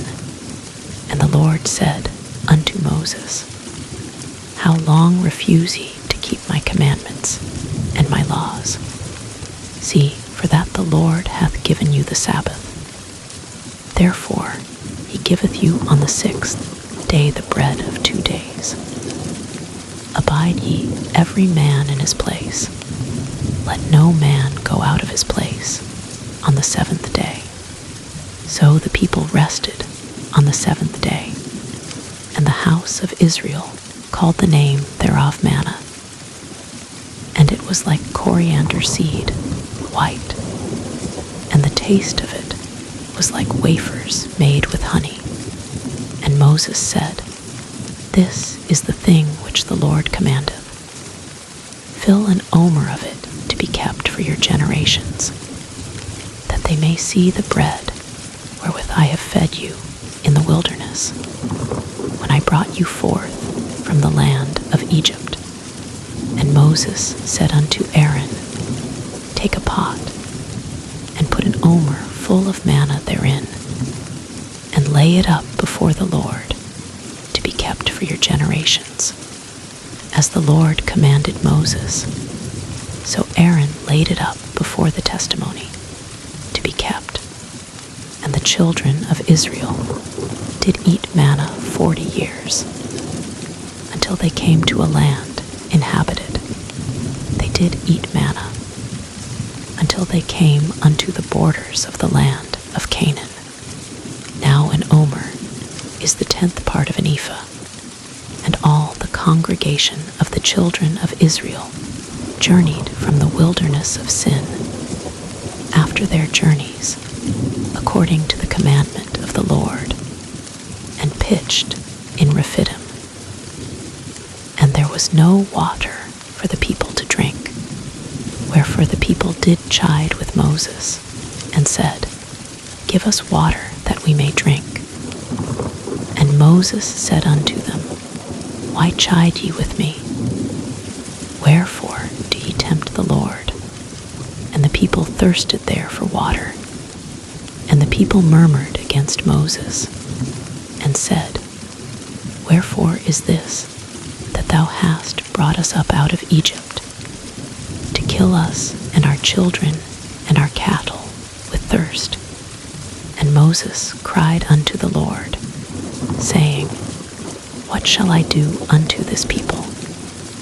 They be almost ready to stone me. And the Lord said unto Moses, Go on before the people, and take with thee of the elders of Israel, and thy rod, wherewith thou smotest the river, take in thine hand, and go.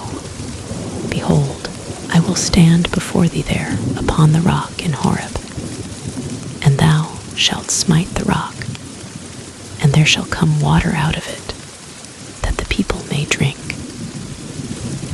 Moses did so in the sight of the elders of Israel, and he called the name of the place Massah and Meribah, because of the chiding of the children of Israel, and because they tempted the Lord, saying, Is the Lord among us, or not?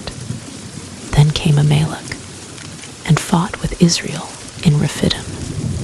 And Moses said unto Joshua, Choose us out men, and go out, fight with Amalek.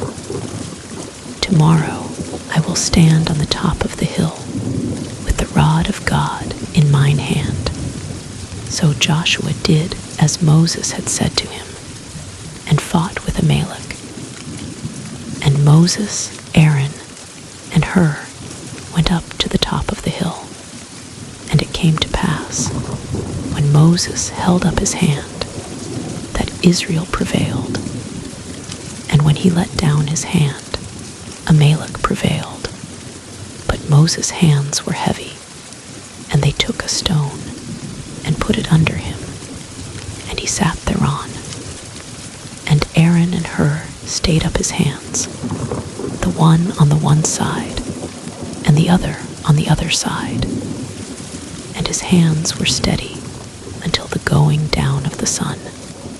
And Joshua discomfited Amalek and his people with the edge of the sword. And the Lord said unto Moses, Write this for a memorial in a book, and rehearse it in the ears of Joshua. For I will utterly put out the remembrance of Amalek from under heaven. And Moses built an altar, and called the name of it Jehovah-Nissi. For he said, Because the Lord hath sworn that the Lord will have war with Amalek from generation to generation. When Jethro, the priest of Midian, Moses' father-in-law, heard of all that God had done for Moses and for Israel his people, and that the Lord had brought Israel out of Egypt, then Jethro, Moses' father-in-law, took Zipporah, Moses' wife, after he had sent her back, and her 2 sons, of which the name of the one was Gershom. For he said, I have been an alien in a strange land. And the name of the other was Eliezer. For the God of my father, said he, was mine help, and delivered me from the sword of Pharaoh. And Jethro, Moses' father-in-law, came with his sons and his wife unto Moses into the wilderness, where he encamped at the mount of God. And he said unto Moses, I thy father-in-law Jethro am come unto thee, and thy wife, and her 2 sons with her. And Moses went out to meet his father-in-law, and did obeisance, and kissed him, and they asked each other of their welfare. And they came into the tent, and Moses told his father-in-law all that the Lord had done unto Pharaoh, and to the Egyptians for Israel's sake, and all the travail that had come upon them by the way, and how the Lord delivered them. And Jethro rejoiced for all the goodness which the Lord had done to Israel, whom he had delivered out of the hand of the Egyptians. And Jethro said, Blessed be the Lord, who hath delivered you out of the hand of the Egyptians, and out of the hand of Pharaoh, who hath delivered the people from under the hand of the Egyptians. Now I know that the Lord is greater than all gods. For in the thing wherein they dealt proudly, he was above them. And Jethro, Moses' father-in-law, took a burnt offering and sacrifices for God. And Aaron came, and all the elders of Israel, to eat bread with Moses' father-in-law before God. And it came to pass, pass on the morrow, that Moses sat to judge the people. And the people stood by Moses from the morning unto the evening. And when Moses' father-in-law saw all that he did to the people, he said, What is this thing that thou doest to the people? Why sittest thou thyself alone? And all the people stand by thee from morning unto even. And Moses said unto his father-in-law, Because the people come unto me to inquire of God. When they have a matter, they come unto me, and I judge between one and another. And I do make them know the statutes of God and his laws. And Moses' father-in-law said unto him, The thing that thou doest is not good. Thou wilt surely wear away, both thou and this people that is with thee. For this thing is too heavy for thee. Thou art not able to perform it thyself alone. Hearken now unto my voice. I will give thee counsel, and God shall be with thee. Be thou for the people to God ward, that thou mayest bring the causes unto God, and thou shalt teach them ordinances and laws, and shalt show them the way wherein they must walk, and the work that they must do. Moreover, thou shalt provide out of all the people able men, such as fear God, men of truth, hatting covetousness, and place such over them, to be rulers of thousands, and rulers of hundreds, rulers of fifties, and rulers of tens, and let them judge the people at all seasons. And it shall be, that every great matter they shall bring unto thee, but every small matter they shall judge. So shall it be easier for thyself, and they shall bear the burden with thee, if thou shalt do this thing, and God command thee so, then thou shalt be able to endure. And all this people shall also go to their place in peace. So Moses hearkened to the voice of his father-in-law, and did all that he had said. And Moses chose able men out of all Israel, and made them heads over the people, rulers of thousands, rulers of hundreds, rulers of fifties, and rulers of tens. And they judged the people at all seasons. The hard causes they brought unto Moses, but every small matter they judged themselves.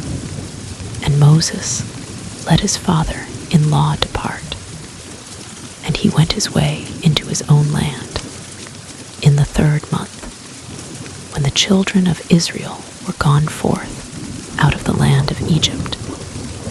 The same day came they into the wilderness of Sinai, for they were departed from Rephidim, and were come to the desert of Sinai, and had pitched in the wilderness. And there Israel camped before the mount. And Moses went up unto God, and the Lord called unto him out of the mountain, saying, Thus shalt thou say to the house of Jacob, and tell the children of Israel, Ye have seen what I did unto the Egyptians, and how I bare you on eagle's wings, and brought you unto myself. Now therefore, if ye will obey my voice indeed, and keep my covenant, then ye shall be a peculiar treasure unto me above all people. For all the earth is mine, and ye shall be unto me a kingdom of priests, and an holy nation. These are the words which thou shalt speak unto the children of Israel. And Moses came and called for the elders of the people, and laid before their faces all these words which the Lord commanded him. And all the people answered together, and said, the Lord hath spoken we will do. And Moses returned the words of the people unto the Lord. And the Lord said unto Moses, Lo, I come unto thee in a thick cloud, that the people may hear when I speak with thee, and believe thee forever. And Moses told the words of the people unto the Lord. And the Lord said unto Moses, Go unto the people, and sanctify them today and tomorrow, and let them wash their clothes, and be ready against the third day. For the third day the Lord will come down in the sight of all the people upon Mount Sinai, and thou shalt set bounds unto the people round about, saying, Take heed to yourselves, that ye go not up into the mount, or touch the border of it. Whosoever toucheth the mount shall be surely put to death. There shall not an hand touch it, but he shall surely be stoned, or shot through. Whether it be beast or man, it shall not live. When the trumpet soundeth long, they shall come up to the mount. And Moses went down from the mount unto the people, and sanctified the people, and they washed their clothes. And he said unto the people, Be ready against the third day. Come not at your wives.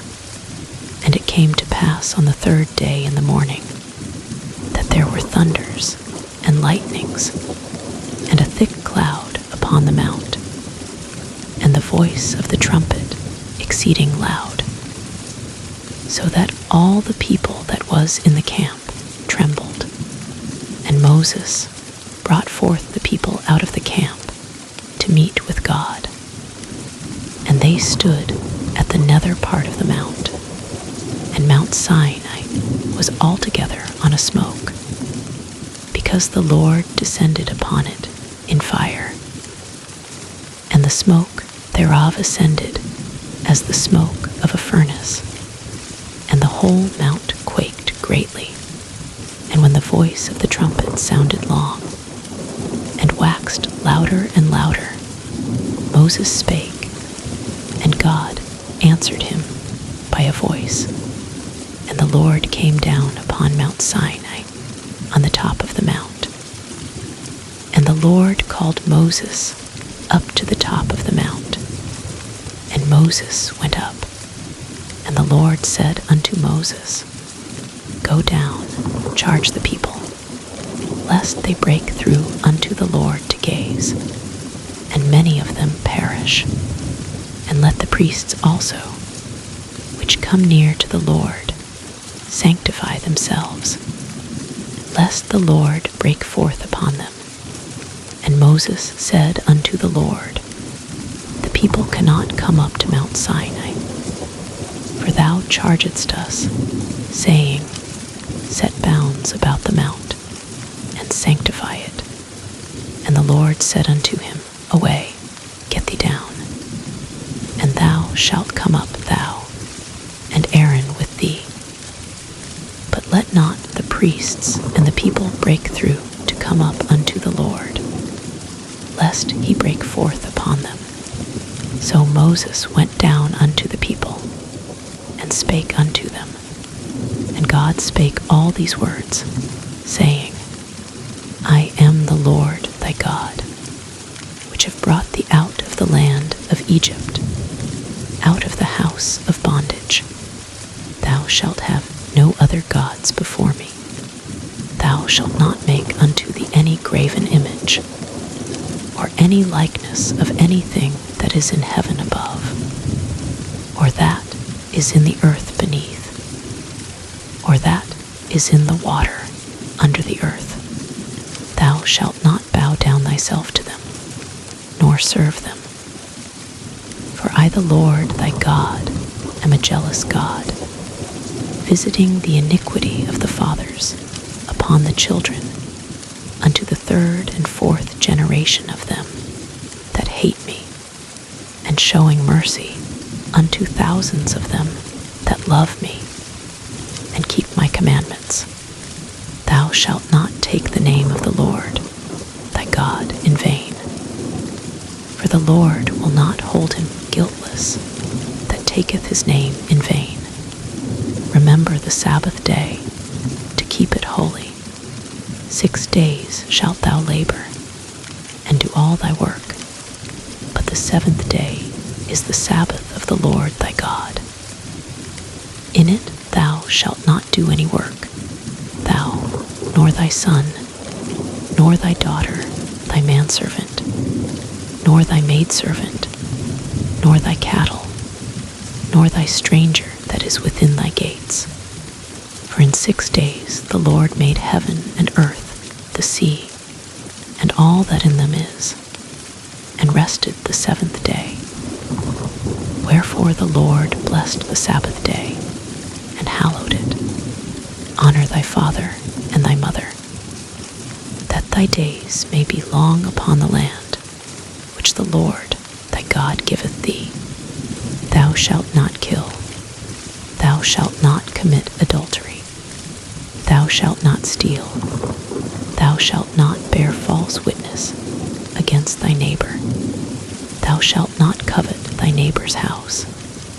Thou shalt not covet thy neighbor's wife, nor his manservant, nor his maidservant, nor his ox, nor his ass, nor anything that is thy neighbor's. And all the people saw the thunderings, and the lightnings, and the noise of the trumpet, and the mountain smoking. And when the people saw it, they removed, and stood afar off. And they said unto Moses, Speak thou with us, and we will hear. But let not God speak with us, lest we die. And Moses said unto the people, Fear not, for God is come to prove you, and that his fear may be before your faces, that ye sin not. And the people stood afar off.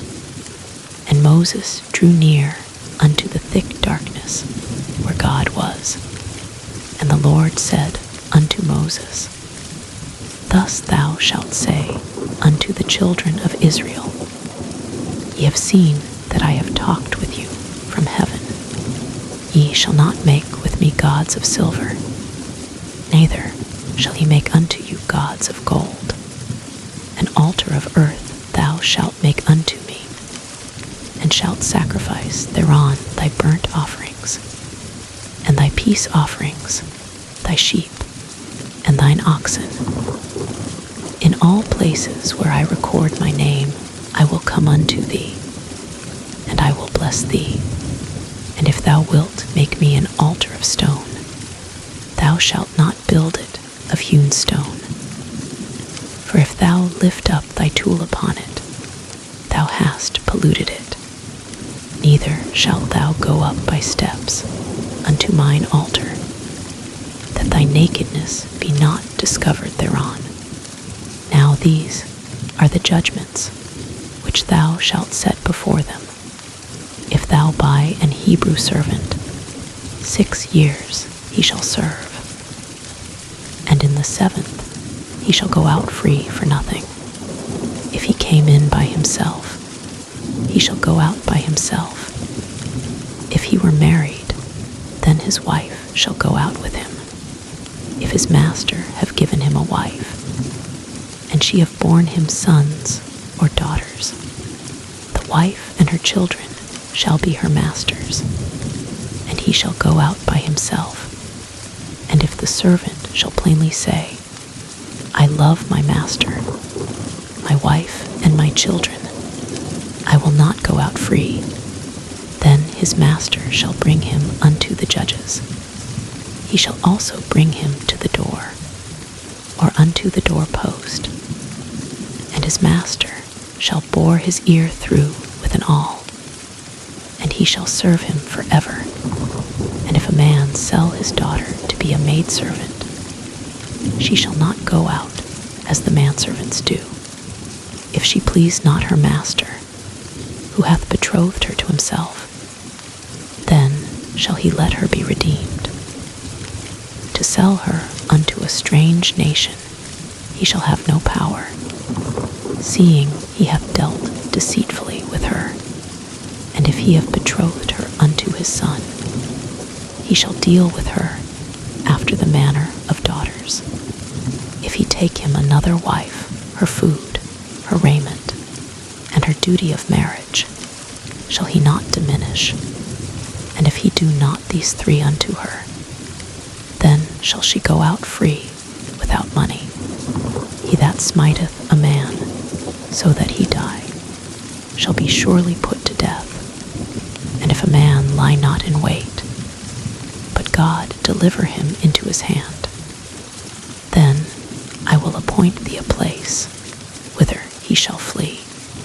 But if a man come presumptuously upon his neighbor to slay him with guile, thou shalt take him from mine altar, that he may die. And he that smiteth his father or his mother shall be surely put to death. And he that stealeth a man and selleth him, or if he be found in his hand, he shall surely be put to death. And he that curseth his father or his mother shall surely be put to death. And if men strive together, and one smite another with a stone, or with his fist, and he die not, but keepeth his bed, if he rise again, and walk abroad upon his staff, then shall he that smote him be quit. Only he shall pay for the loss of his time, and shall cause him to be thoroughly healed. And if a man smite his servant or his maid with a rod, and he die under his hand, he shall be surely punished. Notwithstanding, if he continue a day or two, he shall not be punished, for he is his money. If men strive and hurt a woman with child, so that her fruit depart from her, and yet no mischief follow, he shall be surely punished, according as the woman's husband will lay upon him. And he shall pay as the judges determine. And if any mischief follow, then thou shalt give life for life, eye for eye, tooth for tooth, hand for hand, foot for foot, burning for burning, wound for wound, stripe for stripe. And if a man smite the eye of his servant, or the eye of his maid, that it perish, he shall let him go free for his eye's sake. And if he smite out his manservant's tooth, or his maidservant's tooth, he shall let him go free for his tooth's sake. If an ox gore a man or a woman, that they die, then the ox shall be surely stoned, and his flesh shall not be eaten. But the owner of the ox shall be quit. But if the ox were wont to push with his horn in time past, and it hath been testified to his owner, and he hath not kept him in, but that he hath killed a man or a woman, the ox shall be stoned, and his owner also shall be put to death. If there be laid on him a sum of money, then he shall give for the ransom of his life whatsoever is laid upon him, whether he have gored a son or have gored a daughter. According to this judgment shall it be done unto him. If the ox shall push a manservant or a maidservant, he shall give unto their master 30 shekels of silver, and the ox shall be stoned. And if a man shall open a pit, or if a man shall dig a pit, and not cover it, and an ox or an ass fall therein, the owner of the pit shall make it good, and give money unto the owner of them, and the dead beast shall be his. And if one man's ox hurt another's, that he die, then they shall sell the live ox, and divide the money of it. And the dead ox also they shall divide. Or if it be known that the ox hath used to push in time past, and his owner hath not kept him in, he shall surely pay ox for ox, and the dead shall be his own. If a man shall steal an ox or a sheep and kill it or sell it, he shall restore 5 oxen for an ox and 4 sheep for a sheep. If a thief be found breaking up and be smitten that he die, there shall no blood be shed for him. If the sun be risen upon him, there shall be blood shed for him, for he should make full restitution. If he have nothing, then he shall be sold for his theft. If the theft be certainly found in his hand alive, whether it be ox or ass or sheep, he shall restore double. If a man shall cause a field or vineyard to be eaten, and shall put in his beast, and shall feed in another man's field, of the best of his own field, and of the best of his own vineyard, shall he make restitution. If fire break out, and catch in thorns, so that the stacks of corn, or the standing corn, or the field, be consumed therewith, he that kindled the fire shall surely make restitution. If a man shall deliver unto his neighbor money or stuff to keep, and it be stolen out of the man's house, if the thief be found, let him pay double. If the thief be not found, then the master of the house shall be brought unto the judges, to see whether he have put his hand unto his neighbor's goods. For all manner of trespass, whether it be for ox, for ass, for sheep, for raiment, or for any manner of lost thing which another challengeth to be his, the cause of both parties shall come before the judges. And whom the judges shall condemn, he shall pay double unto his neighbor. If a man deliver unto his neighbor an ass, or an ox, or a sheep, or any beast to keep, and it die, or be hurt, or driven away, no man seeing it, then shall an oath of the Lord be between them both, that he hath not put his hand unto his neighbor's goods, and the owner of it shall accept thereof, and he shall not make it good. And if it be stolen from him, he shall make restitution unto the owner thereof. If it be torn in pieces, then let him bring it for witness, and he shall not make good that which was torn. And if a man borrow aught of his neighbor, and it be hurt or die, the owner thereof being not with it, he shall surely make it good.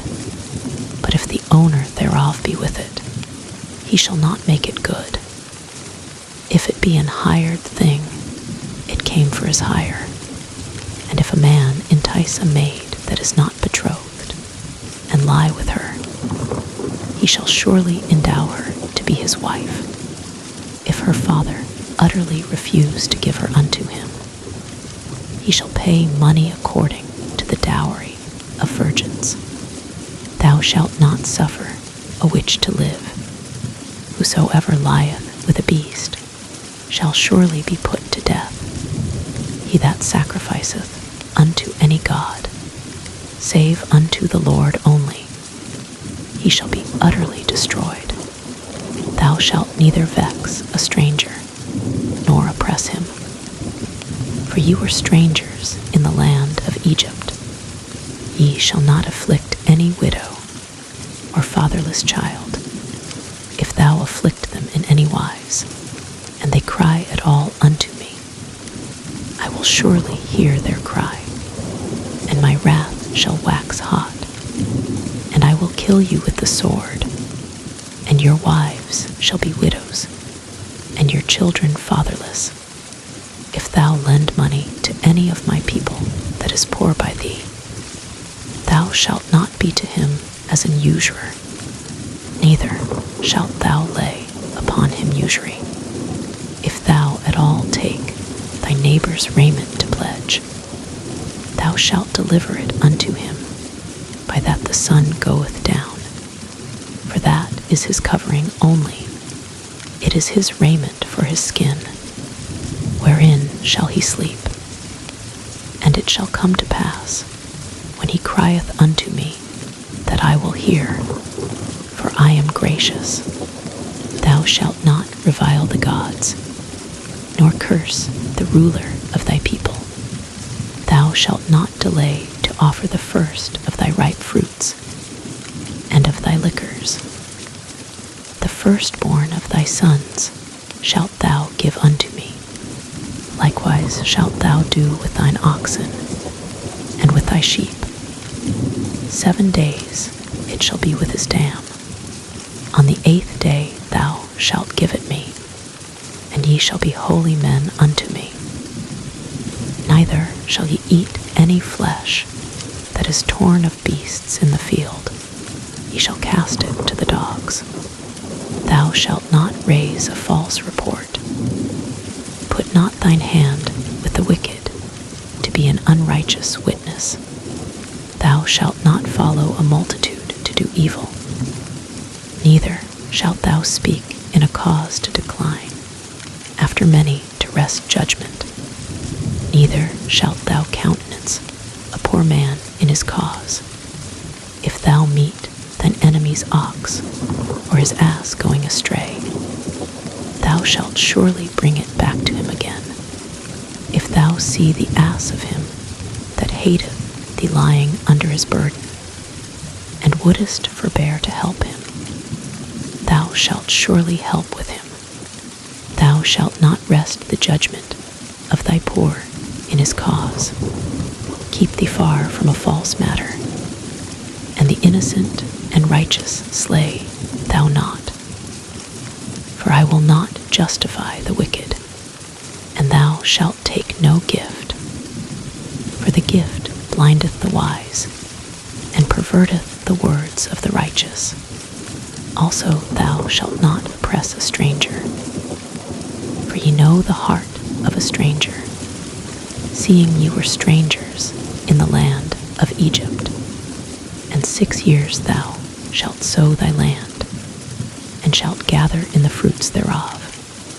But the 7th year thou shalt let it rest, and lie still, that the poor of thy people may eat. And what they leave the beasts of the field shall eat. In like manner thou shalt deal with thy vineyard, and with thy oliveyard. 6 days thou shalt do thy work, and on the 7th day thou shalt rest, that thine ox and thine ass may rest, and the son of thy handmaid and the stranger may be refreshed. And in all things that I have said unto you be circumspect, and make no mention of the name of other gods, neither let it be heard out of thy mouth. 3 times thou shalt keep a feast unto me in the year.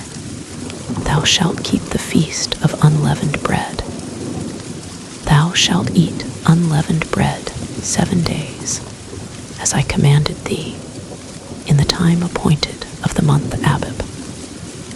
For in it thou camest out from Egypt, and none shall appear before me empty. And the feast of harvest, the firstfruits of thy labors, which thou hast sown in the field, and the feast of ingathering, which is in the end of the year, when thou hast gathered in thy labors out of the field. 3 times in the year all thy males shall appear before the Lord God.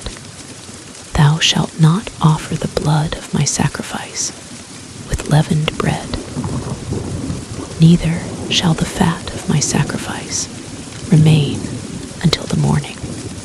The first of the firstfruits of thy land shalt bring into the house of the Lord thy God.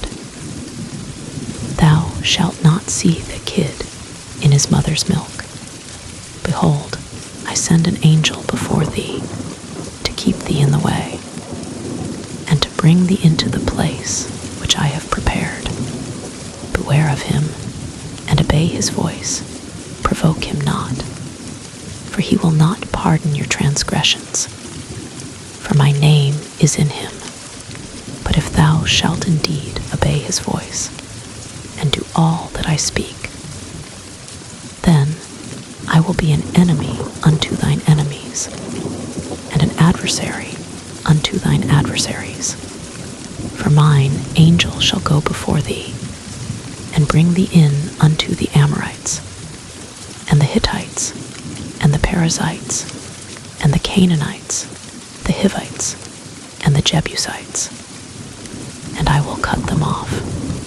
Thou shalt not bow down to their gods, nor serve them, nor do after their works. But thou shalt utterly overthrow them, and quite break down their images. And ye shall serve the Lord your God, and he shall bless thy bread and thy water. And I will take sickness away from the midst of thee. There shall nothing cast their young, nor be barren in thy land. The number of thy days I will fulfill. I will send my fear before thee, and will destroy all the people to whom thou shalt come. And I will make all thine enemies turn their backs unto thee, and I will send hornets before thee, which shall drive out the Hivite, the Canaanite, and the Hittite from before thee. I will not drive them out from before thee in 1 year, lest the land become desolate, and the beast of the field multiply against thee. By little and little I will drive them out from before thee, until thou be increased and inherit the land. And I will set thy bounds from the Red Sea, even unto the sea of the Philistines, and from the desert unto the river. For I will deliver the inhabitants of the land into your hand, and thou shalt drive them out before thee. Thou shalt make no covenant with them, nor with their gods. They shall not dwell in thy land, lest they make thee sin against me. For if thou serve their gods, it will surely be a snare unto thee. And he said unto Moses, Come up unto the Lord, thou and Aaron, Nadab and Abihu, and 70 of the elders of Israel, and worship ye afar off. And Moses alone shall come near the Lord. But they shall not come nigh, neither shall the people go up with him. And Moses came and told the people all the words of the Lord, and all the judgments. And all the people answered with one voice, and said, All the words which the Lord hath said will we do. And Moses wrote all the words of the Lord, and rose up early in the morning, and builded an altar under the hill, and 12 pillars, according to the 12 tribes of Israel. And he sent young men of the children of Israel, which offered burnt offerings, and sacrificed peace offerings of oxen unto the Lord. And Moses took half of the blood, and put it in basins, and half of the blood he sprinkled on the altar. And he took the book of the covenant, and read in the audience of the people. And they said, All that the Lord hath said will we do, and be obedient. And Moses took the blood, and sprinkled it on the people, and said, Behold the blood of the covenant, which the Lord hath made with you concerning all these words. Then went up Moses, and Aaron, Nadab, and Abihu, and 70 of the elders of Israel, and they saw the God of Israel. And there was under his feet, as it were a paved work of a sapphire stone, and as it were the body of heaven in his clearness. And upon the nobles of the children of Israel he laid not his hand. Also they saw God, and did eat and drink. And the Lord said unto Moses, Come up to me into the mount, and be there. And I will give thee tables of stone, and a law, and commandments which I have written, that thou mayest teach them. And Moses rose up, and his minister Joshua. And Moses went up into the mount of God. And he said unto the elders, Tarry ye here for us, until we come again unto you. And behold, Aaron and Hur are with you. If any man have any matters to do, let him come unto them. And Moses went up into the mount, and a cloud covered the mount, and the glory of the Lord abode upon Mount Sinai, and the cloud covered it 6 days.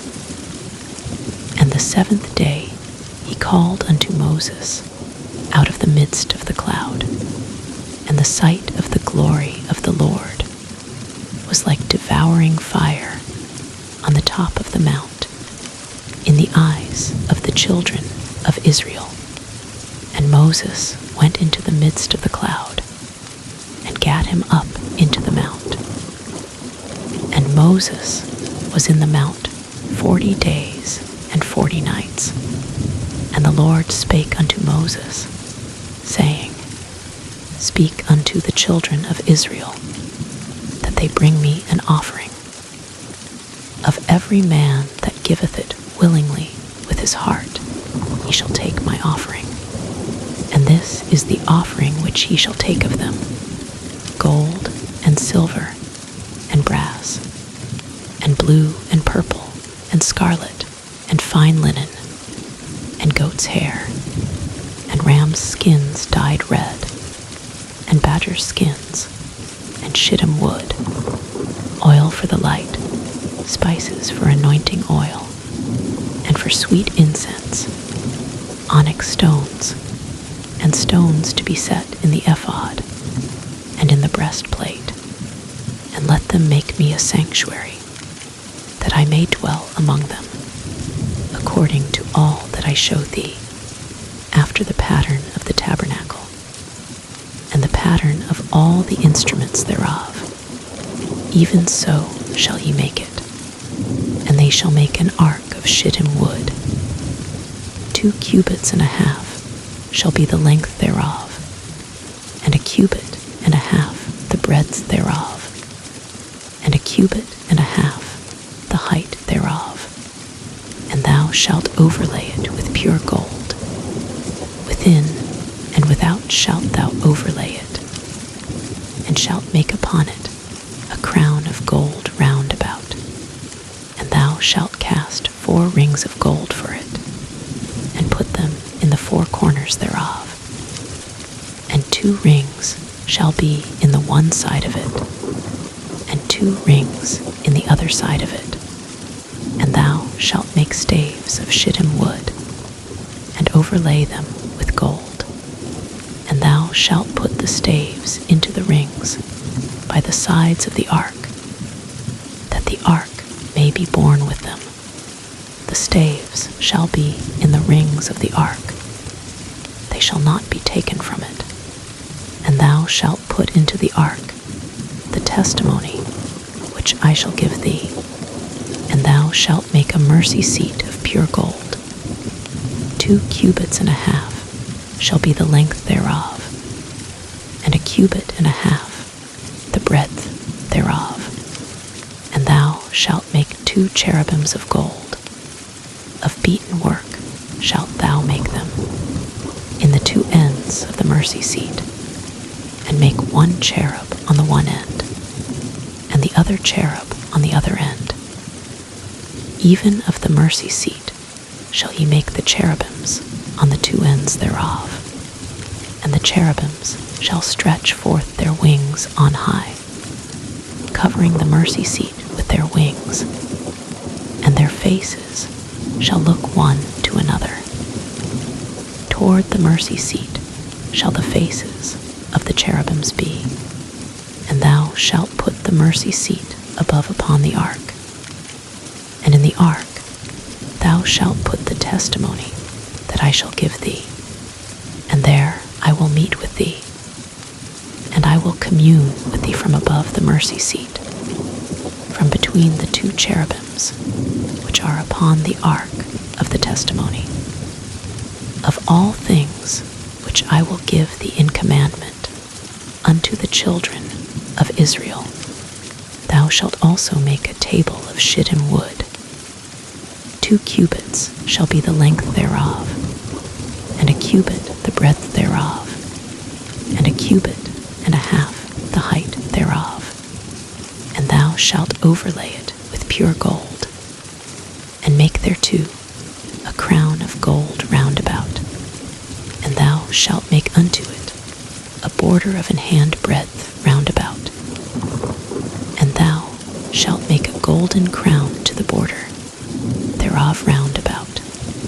And thou shalt make for it 4 rings of gold, and put the rings in the 4 corners that are on the 4 feet thereof. Over against the border shall the rings be for places of the staves to bear the table. And thou shalt make the staves of shittim wood, and overlay them with gold, that the table may be borne with them. And thou shalt make the dishes thereof, and spoons thereof, and covers thereof, and bowls thereof, to cover withal. Of pure gold shalt thou make them, and thou shalt set upon the table showbread before me alway. And thou shalt make a candlestick of pure gold. Of beaten work shall the candlestick be made. His shaft, and his branches, his bowls, his knops, and his flowers shall be of the same. And 6 branches shall come out of the sides of it, 3 branches of the candlestick out of the one side, and 3 branches of the candlestick out of the other side, 3 bowls made like unto almonds, with a knop and a flower in one branch, and 3 bowls made like almonds in the other branch, with a knop and a flower. So in the 6 branches that come out of the candlestick, and in the candlesticks shall be 4 bowls made like unto almonds, with their knops and their flowers. And there shall be a knop under 2 branches of the same, and a knop under 2 branches of the same, and a knop under 2 branches of the same, according to the 6 branches that proceed out of the candlestick. Their knops and their branches shall be of the same. All it shall be one beaten work of pure gold. And thou shalt make the 7 lamps thereof, and they shall light the lamps thereof, that they may give light over against it. And the tongs thereof, and the snuff dishes thereof, shall be of pure gold. Of a talent of pure gold shall he make it, with all these vessels. And look that thou make them after their pattern, which was showed thee in the mount. Moreover, thou shalt make the tabernacle with 10 curtains of fine twined linen, and blue, and purple, and scarlet. With cherubims of cunning work shalt thou make them. The length of one curtain shall be 8 and 20 cubits, and the breadth of one curtain 4 cubits. And every one of the curtains shall have one measure. The 5 curtains shall be coupled together one to another, other 5 curtains shall be coupled one to another, and thou shalt make loops of blue upon the edge of the one curtain from the selvedge in the coupling. And likewise shalt thou make in the uttermost edge of another curtain, in the coupling of the second. 50 loops shalt thou make in the one curtain, and 50 loops shalt thou make in the edge of the curtain, that is, in the coupling of the second, that the loops may take hold one of another. And thou shalt make 50 tacks of gold, and couple the curtains together with the tacks. And it shall be one tabernacle, and thou shalt make curtains of goat's hair to be a covering upon the tabernacle. 11 curtains shalt thou make. The length of one curtain shall be 30 cubits, and the breadth of one curtain 4 cubits. And the 11 curtains shall be all of one measure. And thou shalt couple 5 curtains by themselves, and 6 curtains by themselves, and shalt double the 6th curtain in the forefront of the tabernacle. And thou shalt make 50 loops on the edge of the one curtain that is outmost in the coupling, and 50 loops in the edge of the curtain which coupleth the second. And thou shalt make 50 tacks of brass, and put the tacks into the loops, and couple the tent together, that it may be one. And the remnant that remaineth of the curtains of the tent, the half curtain that remaineth, shall hang over the backside of the tabernacle, and a cubit on the one side, and a cubit on the other side of that which remaineth in the length of the curtains of the tent. It shall hang over the sides of the tabernacle on this side, and on that side, to cover it. And thou shalt make a covering for the tent of ram's skins dyed red, and a covering above of badger skins. And thou shalt make boards for the tabernacle of shittim, wood standing up. 10 cubits shall be the length of a board, and a cubit and a half shall be the breadth of one board. 2 tenons shall there be in one board, set in order one against another. Thus shalt thou make for all the boards of the tabernacle. And thou shalt make the boards for the tabernacle, 20 boards on the south side southward. And thou shalt make 40 sockets of silver under the 20 boards, 2 sockets under one board for his 2 tenons, and 2 sockets under another board for his 2 tenons. And for the second side of the tabernacle, on the north side, there shall be 20 boards, and there 40 sockets of silver, 2 sockets under one board, and 2 sockets under another board. And for the sides of the tabernacle westward, thou shalt make 6 boards, and 2 boards shalt thou make for the corners of the tabernacle in the 2 sides, and they shall be coupled together beneath, and they shall be coupled together above the head of it unto one ring. Thus shall it be for them both. They shall be for the 2 corners, and they shall be 8 boards, and their sockets of silver, 16 sockets, 2 sockets under one board, and 2 sockets under another board.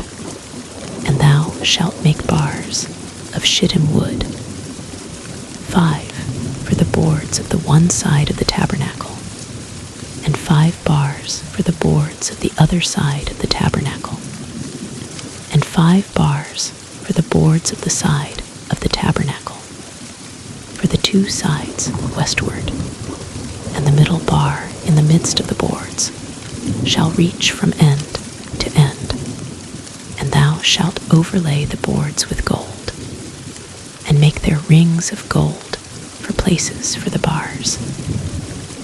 And thou shalt overlay the bars with gold, and thou shalt rear up the tabernacle according to the fashion thereof, which was showed thee in the mount. And thou shalt make a veil of blue, and purple, and scarlet, and fine twined linen of cunning work. With cherubims shall it be made, and thou shalt hang it upon 4 pillars of shittim, wood overlaid with gold. Their hooks shall be of gold, upon the 4 sockets of silver. And thou shalt hang up the veil under the tacks, that thou mayest bring in thither within the veil the ark of the testimony. And the veil shall divide unto you between the holy place and the most holy.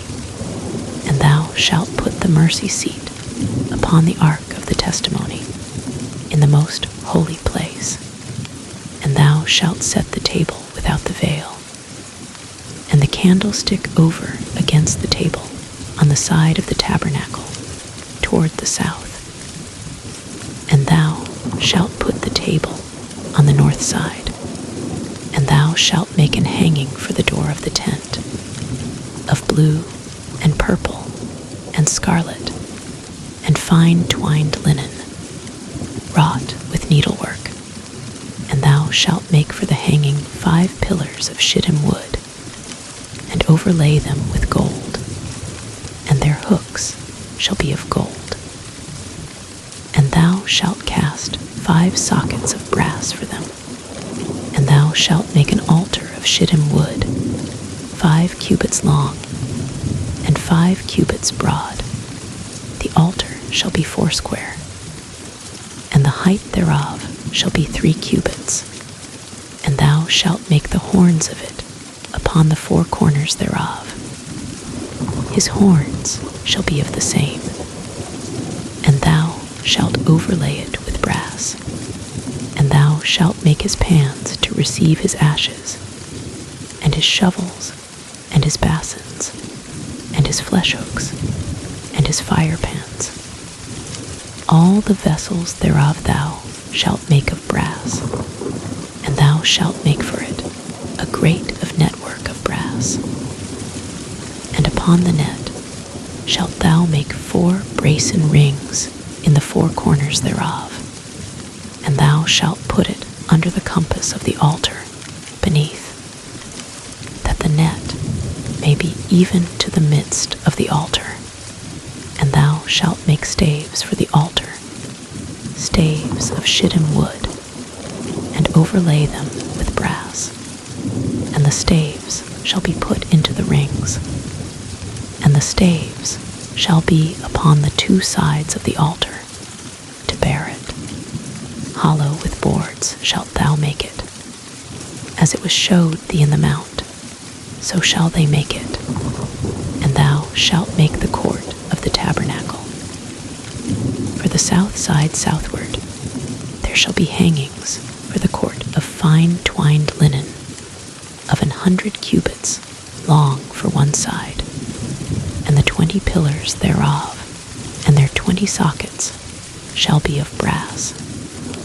The hooks of the pillars and their fillets shall be of silver, and likewise for the north side in length there shall be hangings of 100 cubits long, and his 20 pillars, and their 20 sockets of brass, the hooks of the pillars, and their fillets of silver. And for the breadth of the court on the west side shall be hangings of 50 cubits, their pillars 10, and their sockets 10, and the breadth of the court on the east side eastward shall be 50 cubits.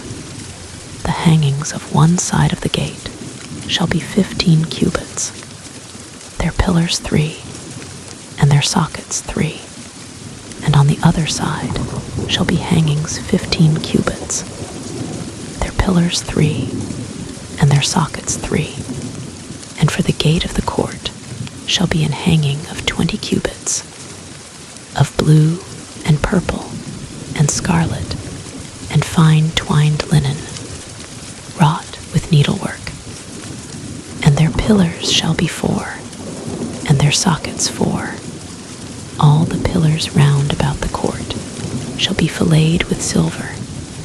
Their hooks shall be of silver, and their sockets of brass. The length of the court shall be 100 cubits, and the breadth 50 everywhere, and the height 5 cubits of fine twined linen, and their sockets of brass. All the vessels of the tabernacle in all the service thereof, and all the pins thereof, and all the pins of the court shall be of brass. And thou shalt command the children of Israel that they bring the pure oil olive beaten for the light, to cause the lamp to burn always in the tabernacle of the congregation without the veil, which is before the testimony. Aaron and his sons shall order it from evening to morning before the Lord. It shall be a statute forever unto their generations on the behalf of the children of Israel. And take thou unto the Aaron thy brother, and his sons with him, from among the children of Israel, that he may minister unto me in the priest's office, even Aaron, Nadab, and Abihu, Eleazar, and Ithamar, Aaron's sons. And thou shalt make holy garments for Aaron thy brother, for glory and for beauty. And thou shalt speak unto all that are wise-hearted, whom I have filled with the spirit of wisdom, that they may make Aaron's garments to consecrate him, that he may minister unto me in the priest's office. And these are the garments which they shall make: a breastplate, and an ephod, and a robe, and a broidered coat, a mitre, and a girdle. And they shall make holy garments for Aaron thy brother, and his sons, that he may minister unto me in the priest's office. And they shall take gold, and blue, and purple, and scarlet, and fine linen, and they shall make the ephod of gold, of blue, and of purple, of scarlet, and fine twined linen, with cunning work. It shall have the 2 shoulder pieces thereof joined at the 2 edges thereof. And so it shall be joined together. And the curious girdle of the ephod, which is upon it, shall be of the same, according to the work thereof, even of gold, of blue, and purple, and scarlet, and fine twined linen. And thou shalt take 2 onyx stones, and grave on them the names of the children of Israel, 6 of their names on one stone, and the other 6 names of the rest on the other stone, according to their birth, with the work of an engraver in stone, like the engravings of a signet. Shalt thou engrave the 2 stones with the names of the children of Israel. Thou shalt make them to be set in ouches of gold, and thou shalt put the 2 stones upon the shoulders of the ephod for stones of memorial unto the children of Israel. And Aaron shall bear their names before the Lord upon his 2 shoulders for a memorial. And thou shalt make ouches of gold, and 2 chains of pure gold at the ends. Of wreathen work shalt thou make them, and fasten the wreathen chains to the ouches. And thou shalt make the breastplate of judgment with cunning work. After the work of the ephod thou shalt make it, of gold, of blue, and of purple, and of scarlet, and of fine twined linen shalt thou make it. 40 it shall be being doubled. A span shall be the length thereof, and a span shall be the breadth thereof. And thou shalt set in it settings of stones, even 4 rows of stones. The first row shall be a sardius, a topaz, and a carbuncle. This shall be the first row, and the second row shall be an emerald, a sapphire, and a diamond, and the third row a ligure, an agate, and an amethyst, and the fourth row a beryl, and an onyx, and a jasper. They shall be set in gold in their enclosings, and the stones shall be with the names of the children of Israel, 12, according to their names, like the engravings of a signet. Every one with his name shall they be according to the 12 tribes. And thou shalt make upon the breastplate chains at the ends of wreathen work of pure gold. And thou shalt make upon the breastplate 2 rings of gold, and shalt put the 2 rings on the 2 ends of the breastplate. And thou shalt put the 2 wreathen chains of gold in the 2 rings which are on the ends of the breastplate, and the other 2 ends of the 2 wreathen chains thou shalt fasten in the 2 ouches, and put them on the shoulder pieces of the ephod before it.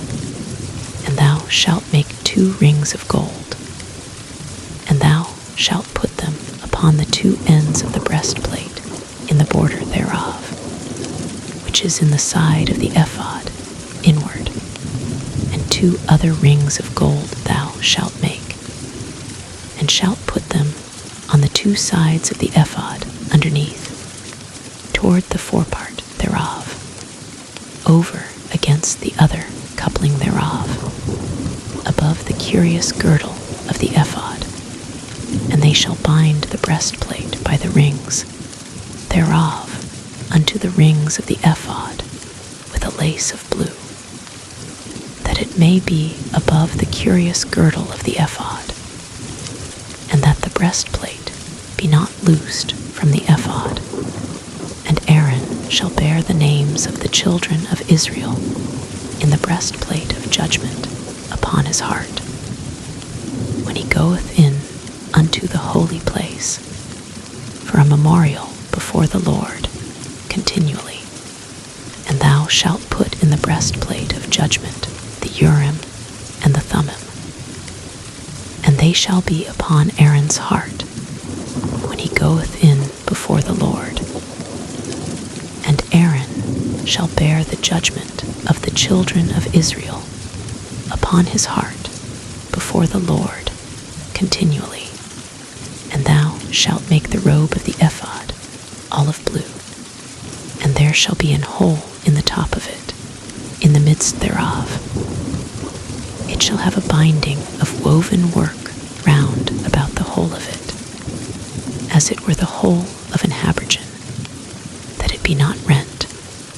And beneath upon the hem of it thou shalt make pomegranates of blue, and of purple, and of scarlet round about the hem thereof, and bells of gold between them round about, a golden bell and a pomegranate, a golden bell and a pomegranate, upon the hem of the robe round about.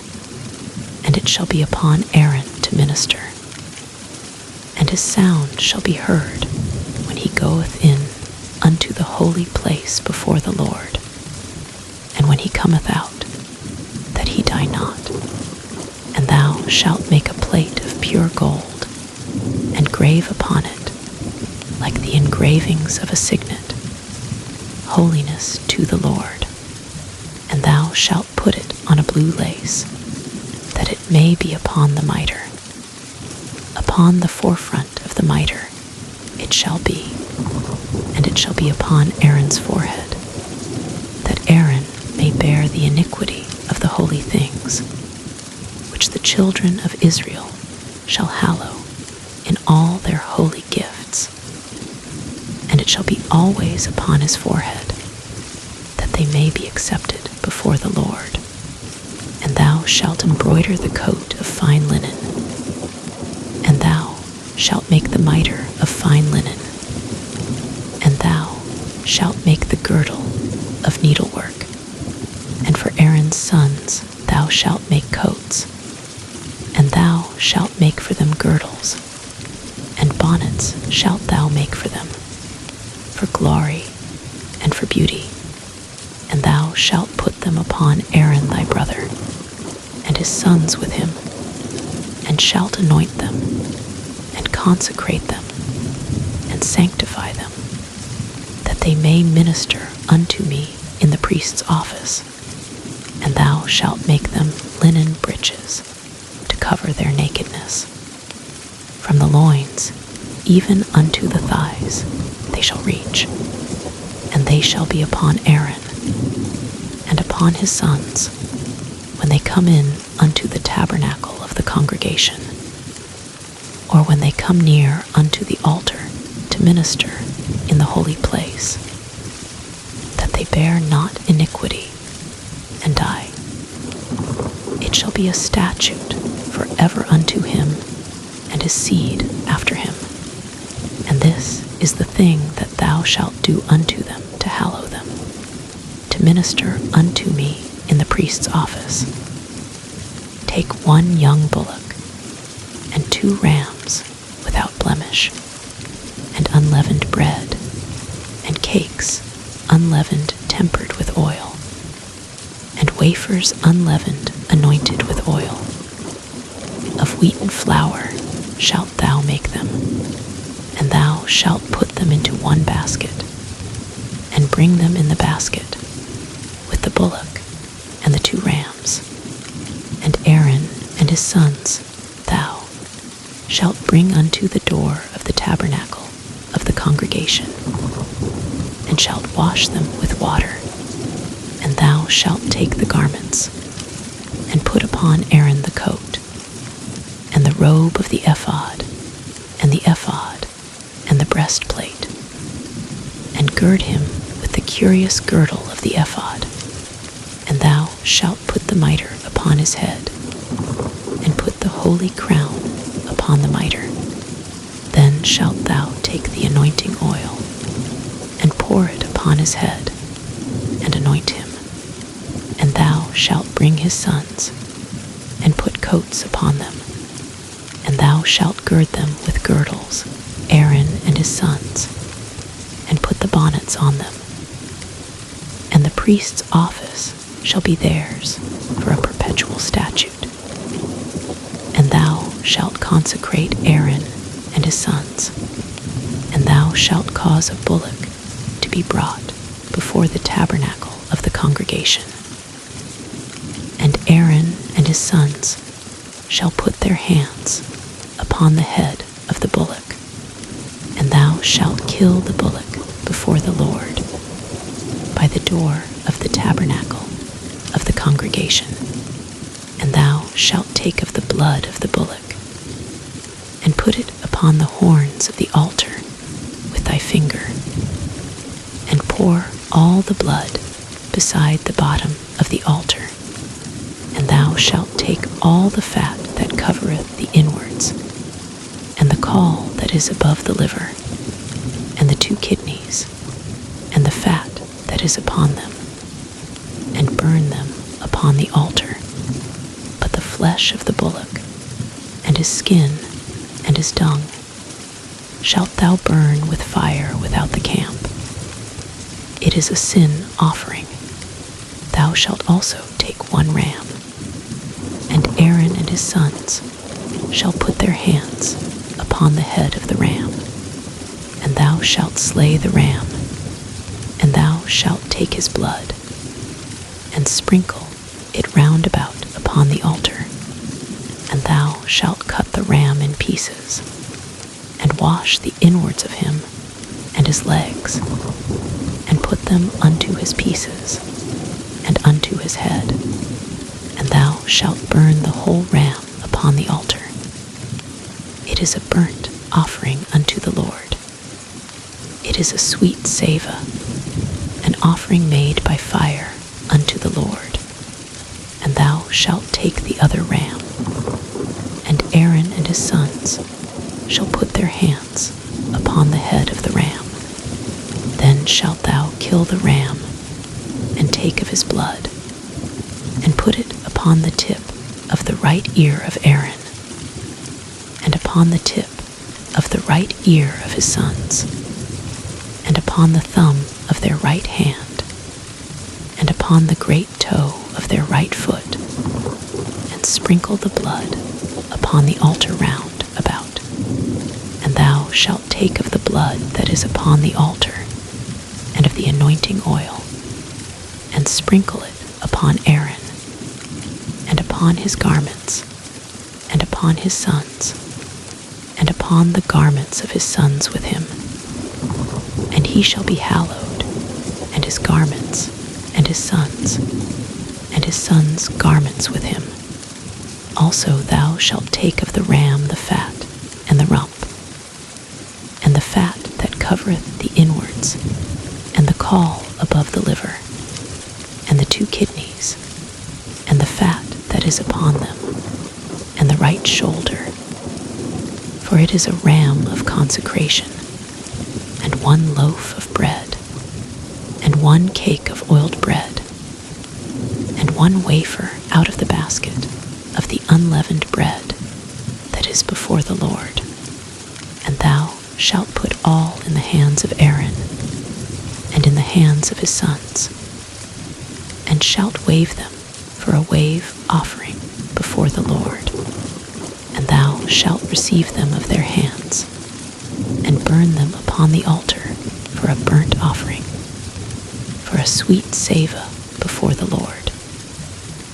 It is an offering made by fire unto the Lord. And thou shalt take the breast of the ram of Aaron's consecration, and wave it for a wave offering before the Lord. And it shall be thy part, and thou shalt sanctify the breast of the wave offering, and the shoulder of the heave offering, which is waved, and which is heaved up, of the ram of the consecration, even of that which is for Aaron, and of that which is for his sons.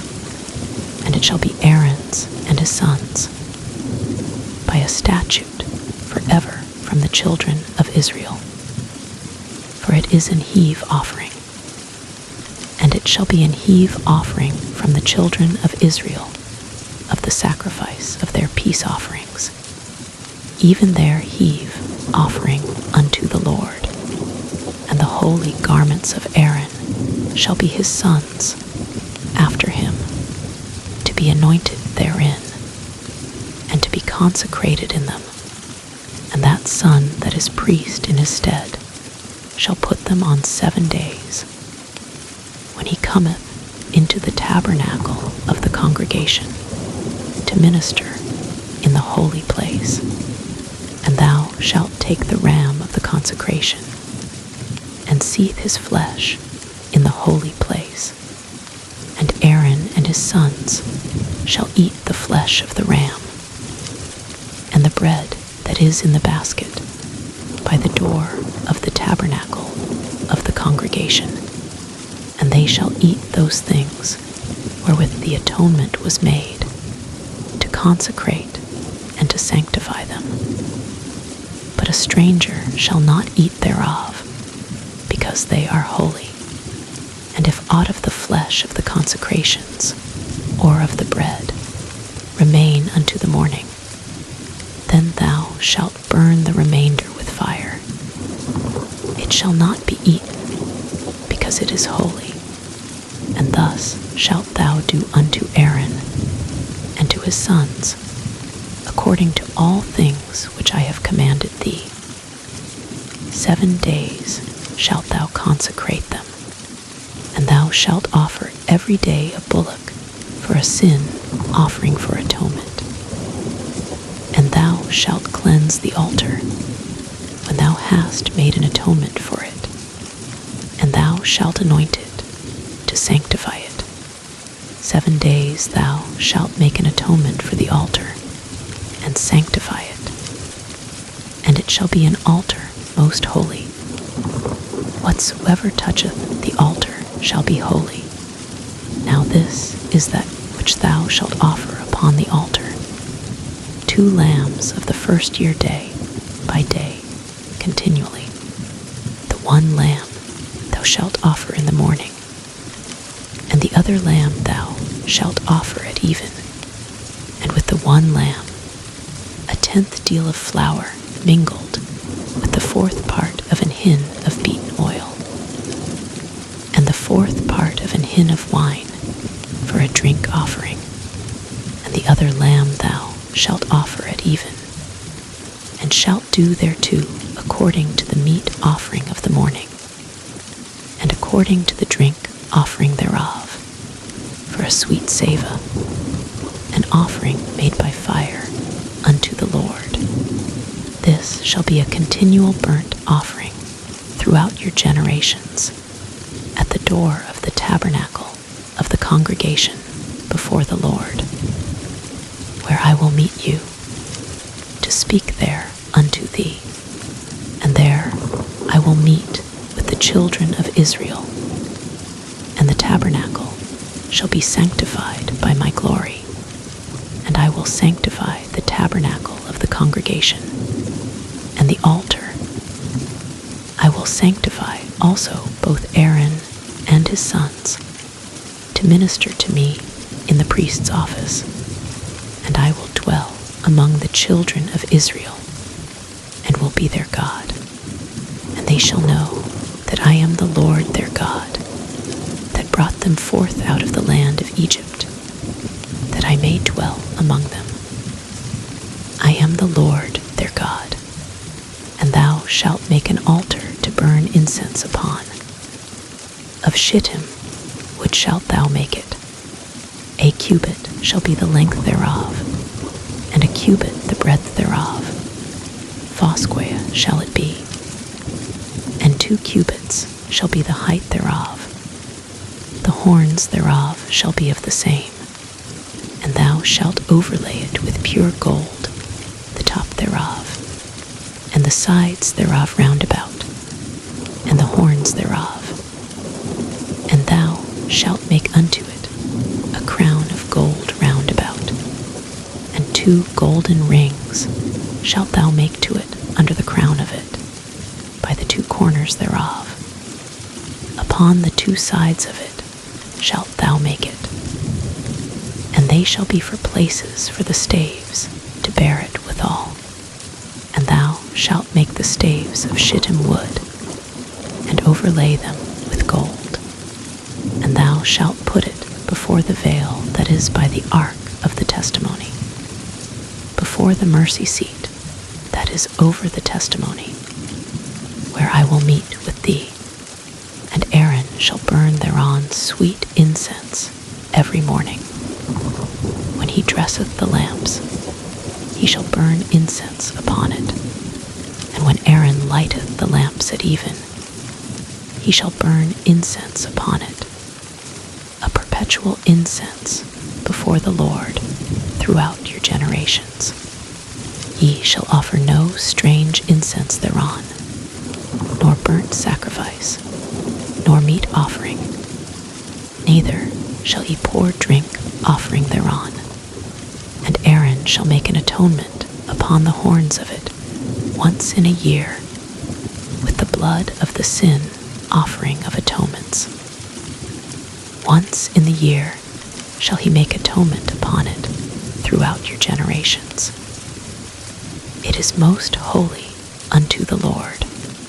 And the Lord spake unto Moses, saying, When thou takest the sum of the children of Israel after their number, then shall they give every man a ransom for his soul unto the Lord, when thou numberest them, that there be no plague among them, when thou numberest them. This they shall give, every one that passeth among them that are numbered, half a shekel after the shekel of the sanctuary. A shekel is 20 gerahs, and half shekel shall be the offering of the Lord. Every one that passeth among them that are numbered, from 20 years old and above, shall give an offering unto the Lord. The rich shall not give more, and the poor shall not give less than half a shekel, when they give an offering unto the Lord, to make an atonement for your souls. And thou shalt take the atonement money of the children of Israel, and shalt appoint it for the service of the tabernacle of the congregation, that it may be a memorial unto the children of Israel before the Lord, to make an atonement for your souls. And the Lord spake unto Moses, saying, Thou shalt also make a laver of brass, and his foot also of brass, to wash withal. And thou shalt put it between the tabernacle of the congregation and the altar, and thou shalt put water therein. For Aaron and his sons shall wash their hands and their feet thereat, when they go into the tabernacle of the congregation. They shall wash with water, that they die not. Or when they come near to the altar to minister, to burn offering made by fire unto the Lord, so they shall wash their hands and their feet, that they die not. And it shall be a statute forever to them, even to him and to his seed throughout their generations. Moreover, the Lord spake unto Moses, saying, Take thou also unto the principal spices, of pure myrrh 500 shekels, and of sweet cinnamon half so much, even 250 shekels, and of sweet calamus 250 shekels, and of cassia 500 shekels, after the shekel of the sanctuary, and of oil olive and hin. And thou shalt make it an oil of holy ointment, an ointment compound after the art of the apothecary. It shall be an holy anointing oil, and thou shalt anoint the tabernacle of the congregation therewith, and the ark of the testimony, and the table and all his vessels, and the candlestick and his vessels, and the altar of incense, and the altar of burnt offering with all his vessels, and the laver and his foot. And thou shalt sanctify them, that they may be most holy. Whatsoever toucheth them shall be holy. And thou shalt anoint Aaron and his sons, and consecrate them, that they may minister unto me in the priest's office. And thou shalt speak unto the children of Israel, saying, This shall be an holy anointing oil unto me throughout your generations. Upon man's flesh shall it not be poured, neither shall ye make any other like it, after the composition of it. It is holy, and it shall be holy unto you.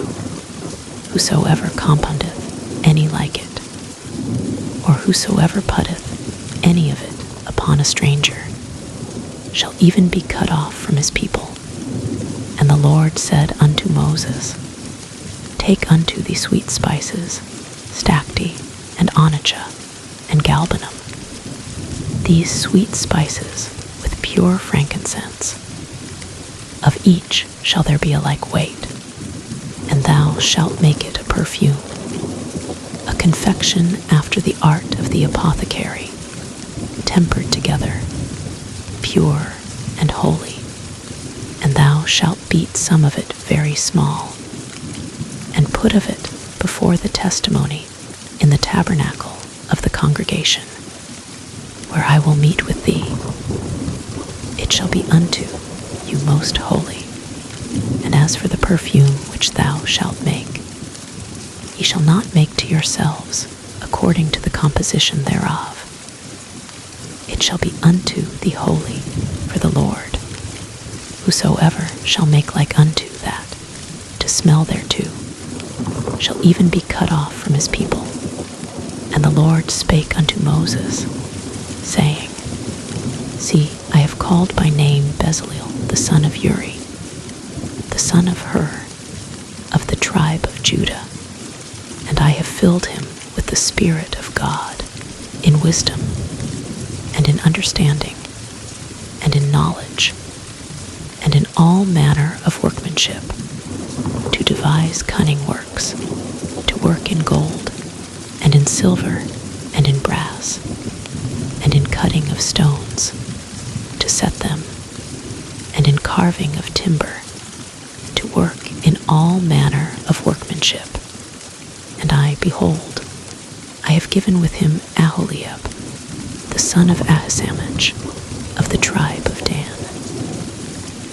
And in the hearts of all that are wise-hearted I have put wisdom, that they may make all that I have commanded thee, the tabernacle of the congregation, and the ark of the testimony, and the mercy seat that is thereupon, and all the furniture of the tabernacle, and the table and his furniture, and the pure candlestick with all his furniture, and the altar of incense, and the altar of burnt offering with all his furniture, and the laver and his foot, and the cloths of service, and the holy garments for Aaron the priest, and the garments of his sons, to minister in the priest's office, and the anointing oil, and sweet incense for the holy place. According to all that I have commanded thee shall they do. And the Lord spake unto Moses, saying, Speak thou also unto the children of Israel, saying, Verily my Sabbaths ye shall keep. For it is a sign between me and you throughout your generations, that ye may know that I am the Lord that doth sanctify you. Ye shall keep the Sabbath therefore, for it is holy unto you. Every one that defileth, it shall surely be put to death. For whosoever doeth any work therein, that soul shall be cut off from among his people. 6 days may work be done, but in the 7th is the Sabbath of rest, holy to the Lord. Whosoever doeth any work in the Sabbath day, he shall surely be put to death. Wherefore the children of Israel shall keep the Sabbath, to observe the Sabbath throughout their generations, for a perpetual covenant. It is a sign between me and the children of Israel forever. For in 6 days the Lord made heaven and earth, and on the 7th day he rested and was refreshed. And he gave unto Moses, when he had made an end of communing with him upon Mount Sinai, 2 tables of testimony, tables of stone, written with the finger of God. And when the people saw that Moses delayed to come down out of the mount, the people gathered themselves together unto Aaron, and said unto him, Up, make us gods, which shall go before us. For as for this Moses, the man that brought us up out of the land of Egypt, we wot not what is become of him. And Aaron said unto them, Break off the golden earrings, which are in the ears of your wives, of your sons, and of your daughters, and bring them unto me. And all the people brake off the golden earrings, which were in their ears, and brought them unto Aaron. And he received them at their hand, and fashioned it with a graving tool, after he had made it a molten calf. And they said, These be thy gods, O Israel, which brought thee up out of the land of Egypt. And when Aaron saw it, he built an altar before it. And Aaron made proclamation and said, Tomorrow is a feast to the Lord. And they rose up early on the morrow and offered burnt offerings and brought peace offerings. And the people sat down to eat and to drink and rose up to play. And the Lord said unto Moses, Go, get thee down, for thy people, which thou broughtest out of the land of Egypt, have corrupted themselves. They have turned aside quickly out of the way which I commanded them. They have made them a molten calf, and have worshipped it, and have sacrificed thereunto, and said, These be thy gods, O Israel, which have brought thee up out of the land of Egypt. And the Lord said unto Moses, I have seen this people, and behold, it is a stiff-necked people. Now therefore let me alone, that my wrath may wax hot against them, and that I may consume them. And I will make of thee a great nation. And Moses besought the Lord his God, and said, Lord, why doth thy wrath wax hot against thy people, which thou hast brought forth out of the land of Egypt with great power, and with a mighty hand? Wherefore should the Egyptians speak, and say, For mischief did he bring them out, to slay them in the mountains, and to consume them from the face of the earth? Turn from thy fierce wrath, and repent of this evil against thy people. Remember Abraham, Isaac, and Israel, thy servants, to whom thou swarest by thine own self, and saidst unto them, I will multiply your seed as the stars of heaven. And all this land that I have spoken of will I give unto your seed, and they shall inherit it forever. And the Lord repented of the evil which he thought to do unto his people. And Moses turned and went down from the mount, and the 2 tables of the testimony were in his hand. The tables were written on both their sides, on the one side and on the other were they written, and the tables were the work of God, and the writing was the writing of God, graven upon the tables. And when Joshua heard the noise of the people as they shouted, he said unto Moses, There is a noise of war in the camp. And he said, It is not the voice of them that shout for mastery, neither is it the voice of them that cry for being overcome, but the noise of them that sing do I hear. And it came to pass, as soon as he came nigh unto the camp, that he saw the calf and the dancing.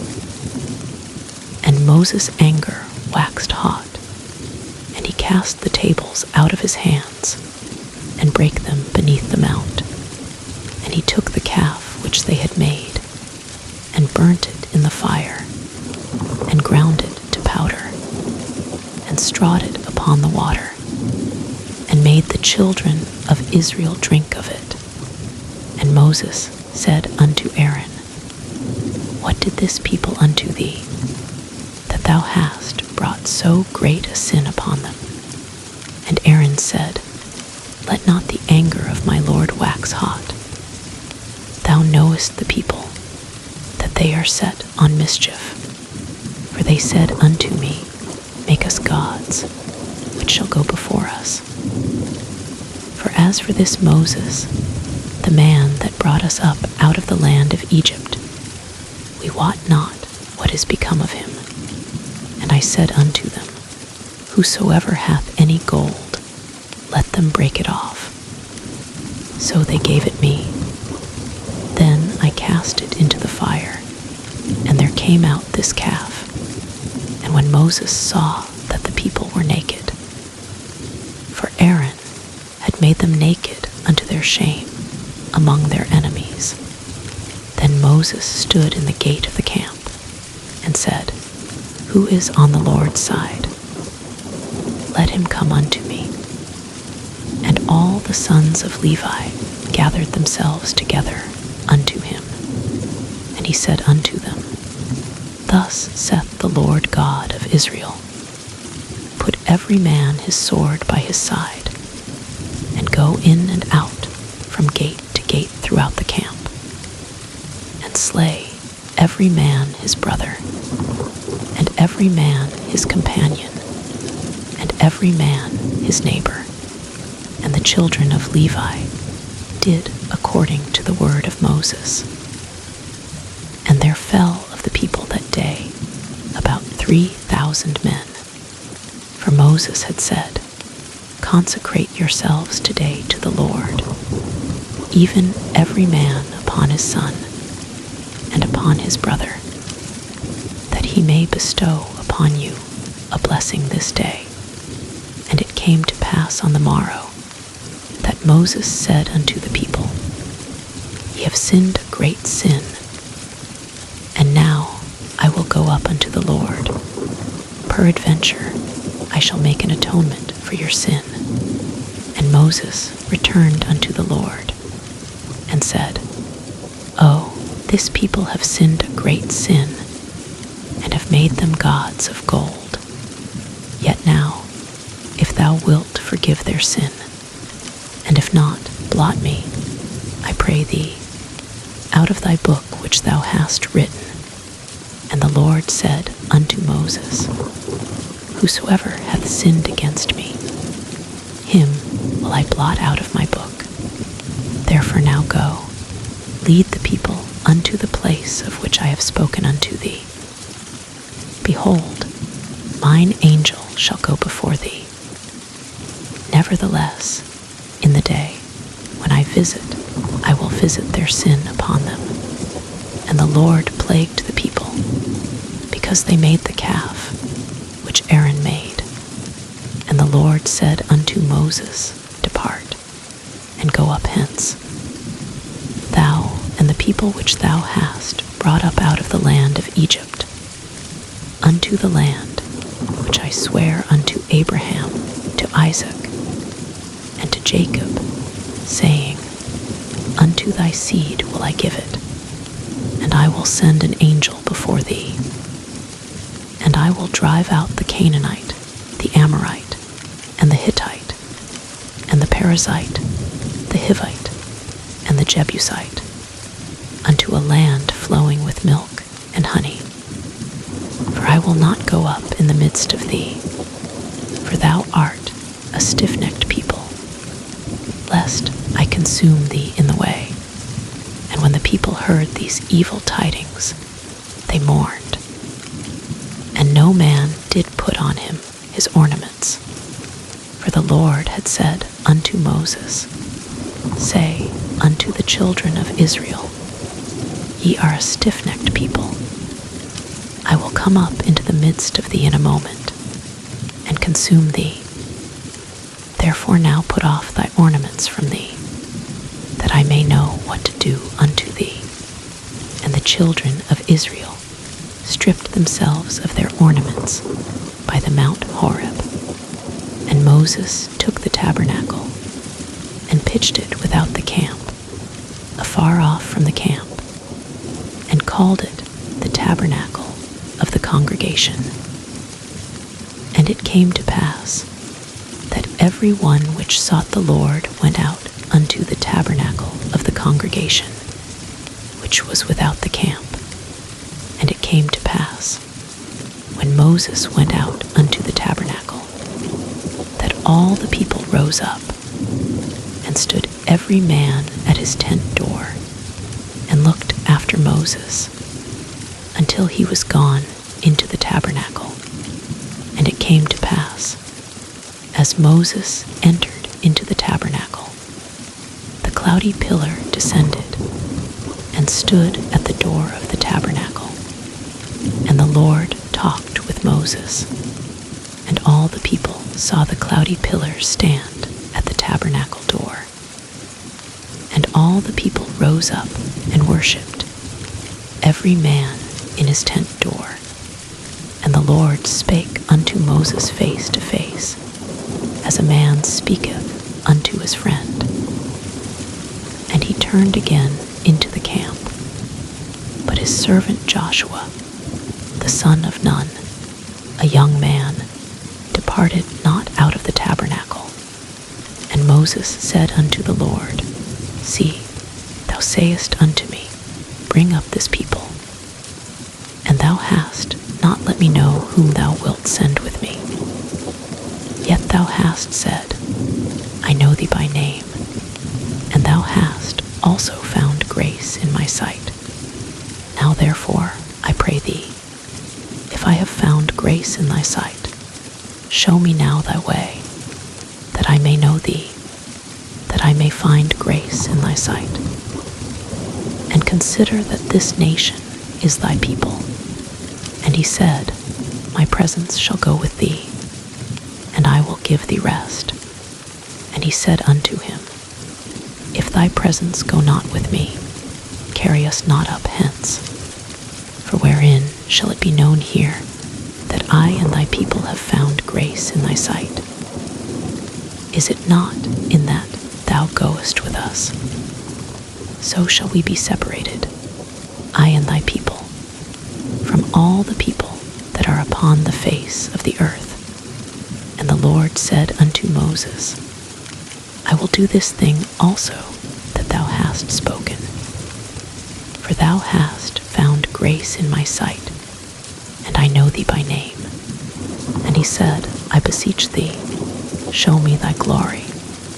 And he said, I will make all my goodness pass before thee, and I will proclaim the name of the Lord before thee, and will be gracious to whom I will be gracious, and will show mercy on whom I will show mercy.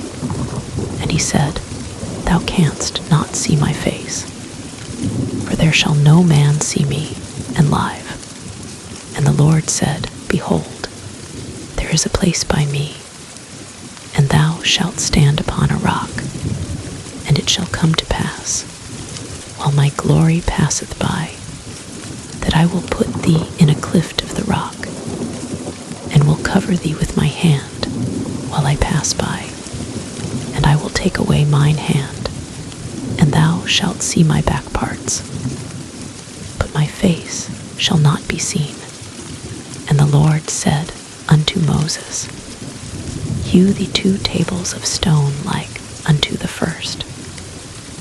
And I will write upon these tables the words that were in the first tables, which thou breakest, and be ready in the morning, and come up in the morning unto Mount Sinai, and present thyself there to me in the top of the mount, and no man shall come up with thee, neither let any man be seen throughout all the mount, neither let the flocks nor herds feed before that mount. And he hewed 2 tables of stone like unto the first. And Moses rose up early in the morning, and went up unto Mount Sinai, as the Lord had commanded him, and took in his hand the 2 tables of stone. And the Lord descended in the cloud, and stood with him there, and proclaimed the name of the Lord. And the Lord passed by before him, and proclaimed, The Lord God, merciful and gracious, long-suffering, and abundant in goodness and truth, keeping mercy for thousands, forgiving iniquity and transgression and sin, and that will by no means clear the guilty, visiting the iniquity of the fathers upon the children, and upon the children's children, unto the 3rd and to the 4th generation. And Moses made haste, and bowed his head toward the earth, and worshipped. And he said, now I have found grace in thy sight. O Lord, let my Lord, I pray thee, go among us. For it is a stiff-necked people, and pardon our iniquity and our sin, and take us for thine inheritance. And he said, Behold, I make a covenant. Before all thy people I will do marvels, such as have not been done in all the earth, nor in any nation. And all the people among which thou art shall see the work of the Lord. For it is a terrible thing that I will do with thee. Observe thou that which I command thee this day. Behold, I drive out before thee the Amorite, and the Canaanite, and the Hittite, and the Perizzite, and the Hivite, and the Jebusite. Take heed to thyself, lest thou make a covenant with the inhabitants of the land whither thou goest, lest it be for a snare in the midst of thee. But ye shall destroy their altars, break their images, and cut down their groves. For thou shalt worship no other God. For the Lord, whose name is jealous, is a jealous God, lest thou make a covenant with the inhabitants of the land, and they go a-whoring after their gods, and do sacrifice unto their gods, and one call thee, and thou eat of his sacrifice, and thou take of their daughters unto thy sons, and their daughters go a-whoring after their gods, and make thy sons go a-whoring after their gods. Thou shalt make thee no molten gods. The feast of unleavened bread shalt thou keep. 7 days thou shalt eat unleavened bread, as I commanded thee, in the time of the month, Abib. For in the month Abib thou camest out from Egypt. All that openeth the matrix is mine, and every firstling among thy cattle, whether ox or sheep, that is male. But the firstling of an ass thou shalt redeem with a lamb. And if thou redeem him not, then shalt thou break his neck. All the firstborn of thy sons thou shalt redeem, and none shall appear before me empty. 6 days thou shalt work, but on the 7th day thou shalt rest. In earing time and in harvest thou shalt rest, and thou shalt observe the feast of weeks, of the firstfruits of wheat harvest, and the feast of ingathering at the year's end. Thrice in the year shall all your men-children appear before the Lord God, the God of Israel. For I will cast out the nations before thee, and enlarge thy borders. Neither shall any man desire thy land, when thou shalt go up to appear before the Lord, thy God, thrice in the year. Thou shalt not offer the blood of my sacrifice with leaven, neither shall the sacrifice of the feast of the Passover be left unto the morning. The first of the firstfruits of thy land thou shalt bring unto the house of the Lord thy God. Thou shalt not see the kid in his mother's milk. And the Lord said unto Moses, Write thou these words. For after the tenor of these words I have made a covenant with thee and with Israel. And he was there with the Lord 40 days and 40 nights. He did neither eat bread nor drink water. And he wrote upon the tables the words of the covenant, the 10 commandments. And it came to pass, when Moses came down from Mount Sinai with the 2 tables of testimony in Moses' hand, when he came down from the mount, that Moses wist not that the skin of his face shone, while he talked with him. And when Aaron and all the children of Israel saw Moses, behold, the skin of his face shone, and they were afraid to come nigh him. And Moses called unto them, and Aaron and all the rulers of the congregation returned unto him. And Moses talked with them, and afterward all the children of Israel came nigh. And he gave them in commandment all that the Lord had spoken with him in Mount Sinai, until Moses had done speaking with them. He put a veil on his face. But when Moses went in before the Lord to speak with him, he took the veil off until he came out. And he came out and spake unto the children of Israel that which he was commanded. And the children of Israel saw the face of Moses, that the skin of Moses' face shone. And Moses put the veil upon his face again, until he went in to speak with him. And Moses gathered all the congregation of the children of Israel together, and said unto them, These are the words which the Lord hath commanded, that ye should do them. 6 days shall work be done, but on the 7th day there shall be to you an holy day, a Sabbath of rest to the Lord.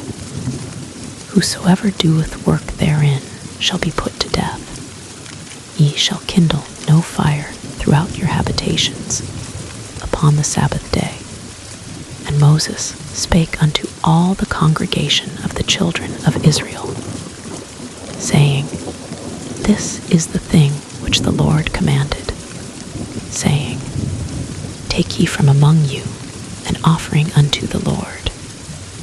Whosoever is of a willing heart, let him bring it, an offering of the Lord, gold and silver and brass, and blue and purple and scarlet and fine linen, and goat's hair, and ram's skins dyed red, and badger skins, and shittim wood, and oil for the light, and spices for anointing oil, and for the sweet incense, and onyx stones, and stones to be set for the ephod, and for the breastplate.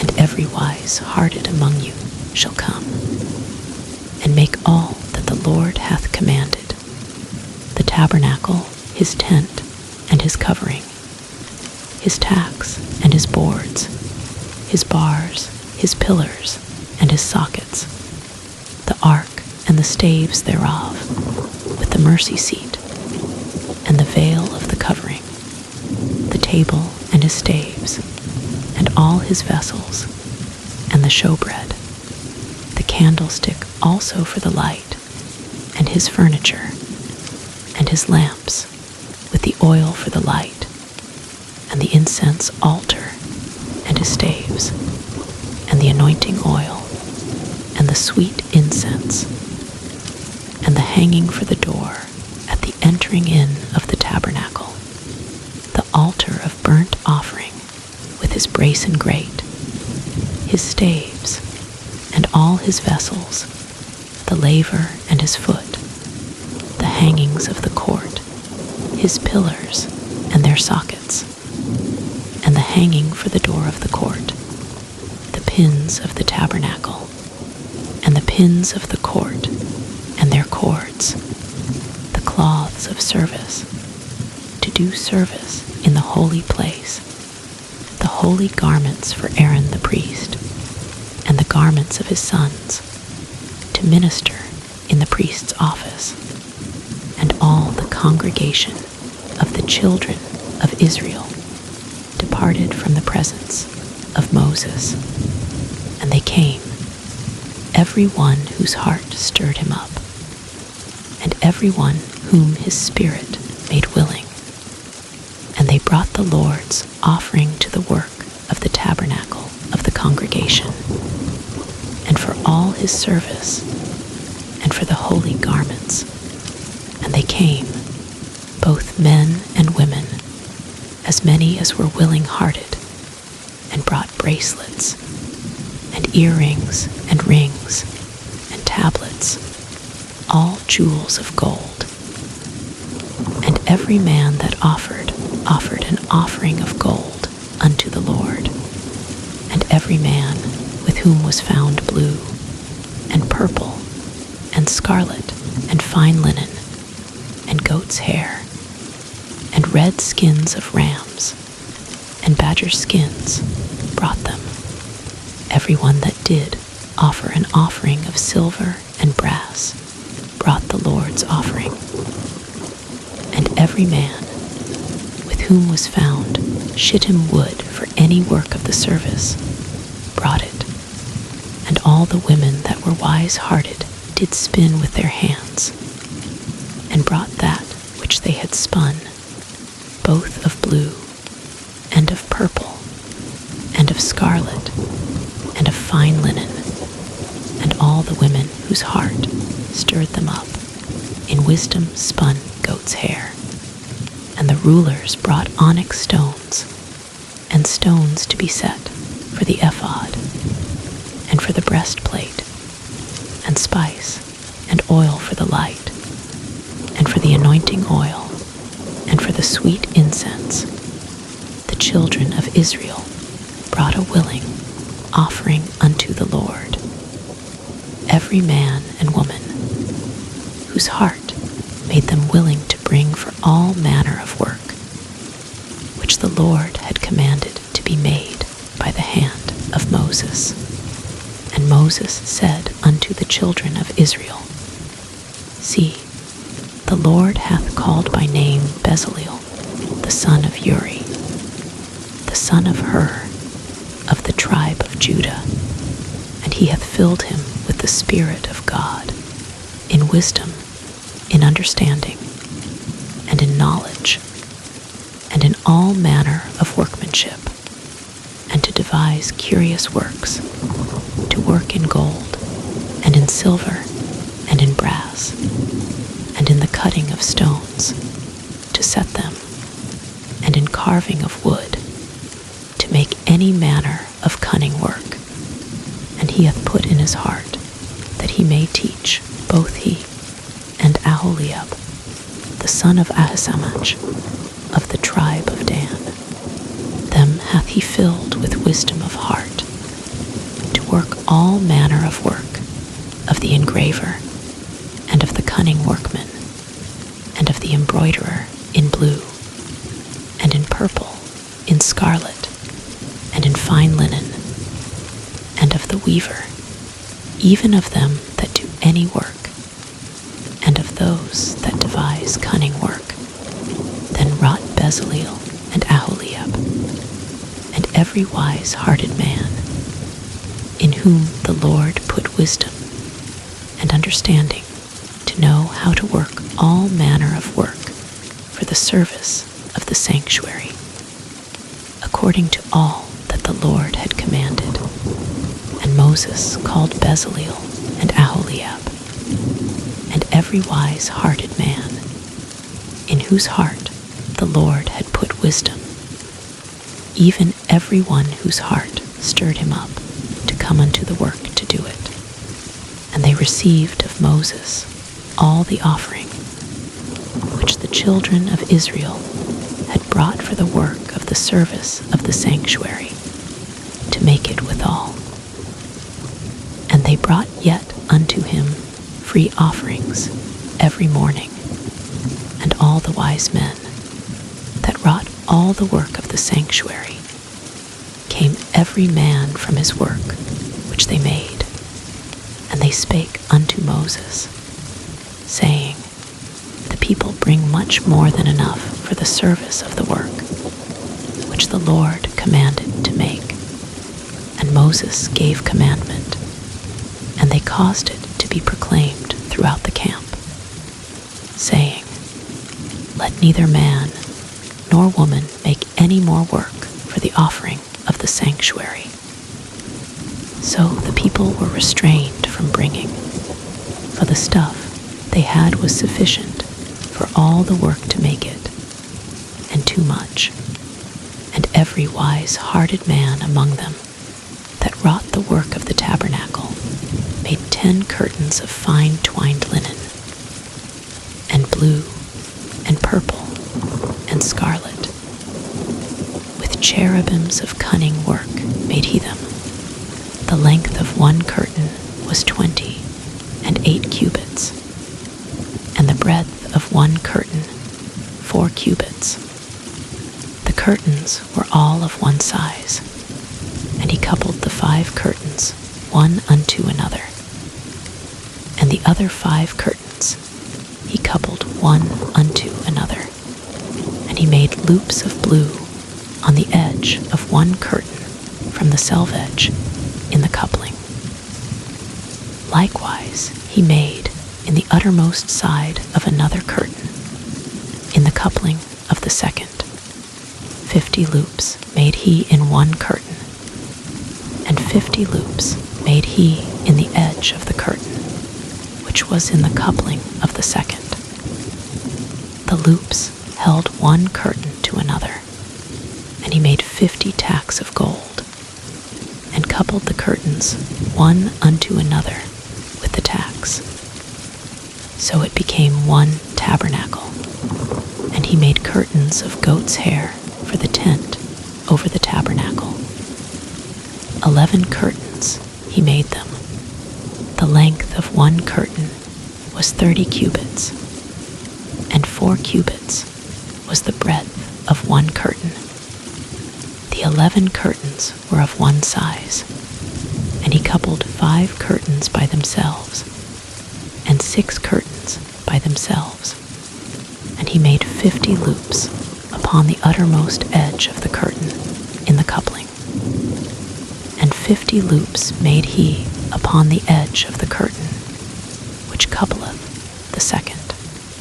And he made 50 tacks of brass to couple the tent together, that it might be one. And he made a covering for the tent of rams' skins dyed red, and a covering of badgers' skins above that. And he made boards for the tabernacle of shittim wood, standing up. The length of a board was 10 cubits, and the breadth of a board 1 cubit and a half. One board had 2 tenons, equally distant one from another. Thus did he make for all the boards of the tabernacle. And he made boards for the tabernacle, 20 boards for the south side southward, and 40 sockets of silver he made under the 20 boards, 2 sockets under one board for his 2 tenons, and 2 sockets under another board for his 2 tenons. And for the other side of the tabernacle, which is toward the north corner, he made 20 boards, and their 40 sockets of silver, 2 sockets under one board, and 2 sockets under another board. And for the sides of the tabernacle westward, he made 6 boards, and 2 boards made he for the corners of the tabernacle in the 2 sides, and they were coupled beneath, and coupled together at the head thereof to one ring. Thus he did to both of them in both the corners. And there were 8 boards, and their sockets were 16 sockets of silver, under every board 2 sockets. And he made bars of shittim wood, 5 for the boards of the one side of the tabernacle, and 5 bars for the boards of the other side of the tabernacle, and 5 bars for the boards of the tabernacle for the sides westward. And he made the middle bar to shoot through the boards, from the one end to the other. And he overlaid the boards with gold, and made their rings of gold to be places for the bars, and overlaid the bars with gold. And he made a veil of blue, and purple, and scarlet, and fine twined linen, with With cherubims made he it of cunning work, and he made thereunto 4 pillars of shittim wood, and overlaid them with gold. Their hooks were of gold, and he cast for them 4 sockets of silver, and he made an hanging for the tabernacle door of blue, and purple, and scarlet, and fine twined linen, of needlework, and the 5 pillars of it with their hooks. And he overlaid their chapiters and their fillets with gold. But their 5 sockets were of brass, and Bezaleel made the ark of shittim wood. 2 cubits and a half was the length of it, and a cubit and a half the breadth of it, and a cubit and a half the height of it. And he overlaid it with pure gold within and without, and made a crown of gold to it round about.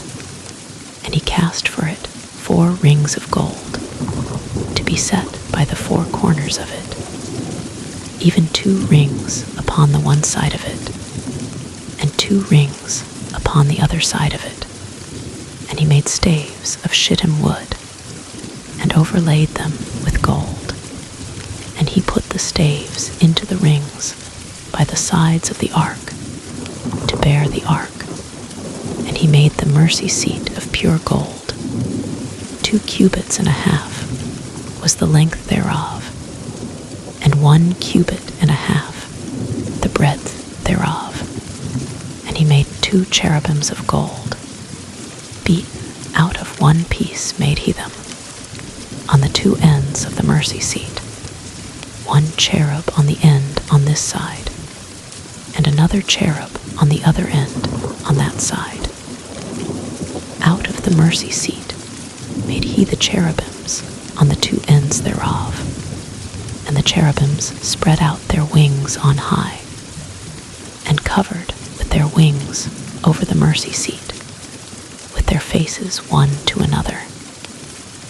Even to the mercy seatward were the faces of the cherubims. And he made the table of shittim wood. 2 cubits was the length thereof, and a cubit the breadth thereof, and a cubit and a half the height thereof. And he overlaid it with pure gold, and made thereunto a crown of gold round about. Also he made thereunto a border of an handbreadth round about, and made a crown of gold for the border thereof round about. And he cast for it 4 rings of gold, and put the rings upon the 4 corners that were in the 4 feet thereof. Over against the border were the rings, the places for the staves to bear the table. And he made the staves of shittim wood, and overlaid them with gold to bear the table. And he made the vessels which were upon the table, his dishes, and his spoons, and his bowls, and his covers to cover withal, of pure gold. And he made the candlestick of pure gold. Of beaten work made he the candlestick, his shaft, and his branch, his bowls, his knops, and his flowers were of the same, and 6 branches going out of the sides thereof, 3 branches of the candlestick out of the one side thereof, and 3 branches of the candlestick out of the other side thereof, 3 bowls made after the fashion of almonds in one branch, a knop and a flower, and 3 bowls made like almonds in another branch, a knop and a flower. So throughout the 6 branches going out of the candlestick, and in the candlestick were 4 bowls made like almonds, his knops and his flowers, and a knop under 2 branches of the same, and a knop under 2 branches of the same, and a knop under 2 branches of the same. according to the 6 branches going out of it. Their knops and their branches were of the same. All of it was one beaten work of pure gold. And he made his 7 lamps, and his snuffers, and his snuff dishes of pure gold. Of a talent of pure gold made he it, and all the vessels thereof. And he made the incense altar of shittim wood. The length of it was a cubit, and the breadth of it a cubit. It was foursquare, and 2 cubits was the height of it. The horns thereof were of the same. And he overlaid it with pure gold, both the top of it, and the sides thereof round about, and the horns of it. Also he made unto it a crown of gold round about, and he made 2 rings of gold for it under the crown thereof, by the 2 corners of it, upon the 2 sides thereof, to be places for the staves to bear it withal. And he made the staves of shittim wood, and overlaid them with gold. And he made the holy anointing oil, and the pure incense of sweet spices, according to the work of the apothecary. And he made the altar of burnt offering of shittim wood. 5 cubits was the length thereof, and 5 cubits the breadth thereof. It was foursquare, and 3 cubits the height thereof. And he made the horns thereof on the 4 corners of it. The horns thereof were of the same. And he overlaid it with brass. And he made all the vessels of the altar, the pots, and the shovels, and the basins, and the flesh hooks, and the fire pans. All the vessels thereof made he of brass. And he made for the altar a brasen grate of network under the compass, thereof beneath unto the midst of it. And he cast 4 rings for the 4 ends of the grate of brass, to be places for the staves. And he made the staves of shittim wood, and overlaid them with brass. And he put the staves into the rings on the sides of the altar, to bear it withal. He made the altar hollow with boards, and he made the laver of brass, and the foot of it of brass, of the looking glasses of the women assembling, which assembled at the door of the tabernacle of the congregation. And he made the court. On the south side southward, the hangings of the court were of fine twined linen, 100 cubits. Their pillars were 20, and their brasen sockets 20. The hooks of the pillars and their fillets were of silver. And for the north side, the hangings were 100 cubits.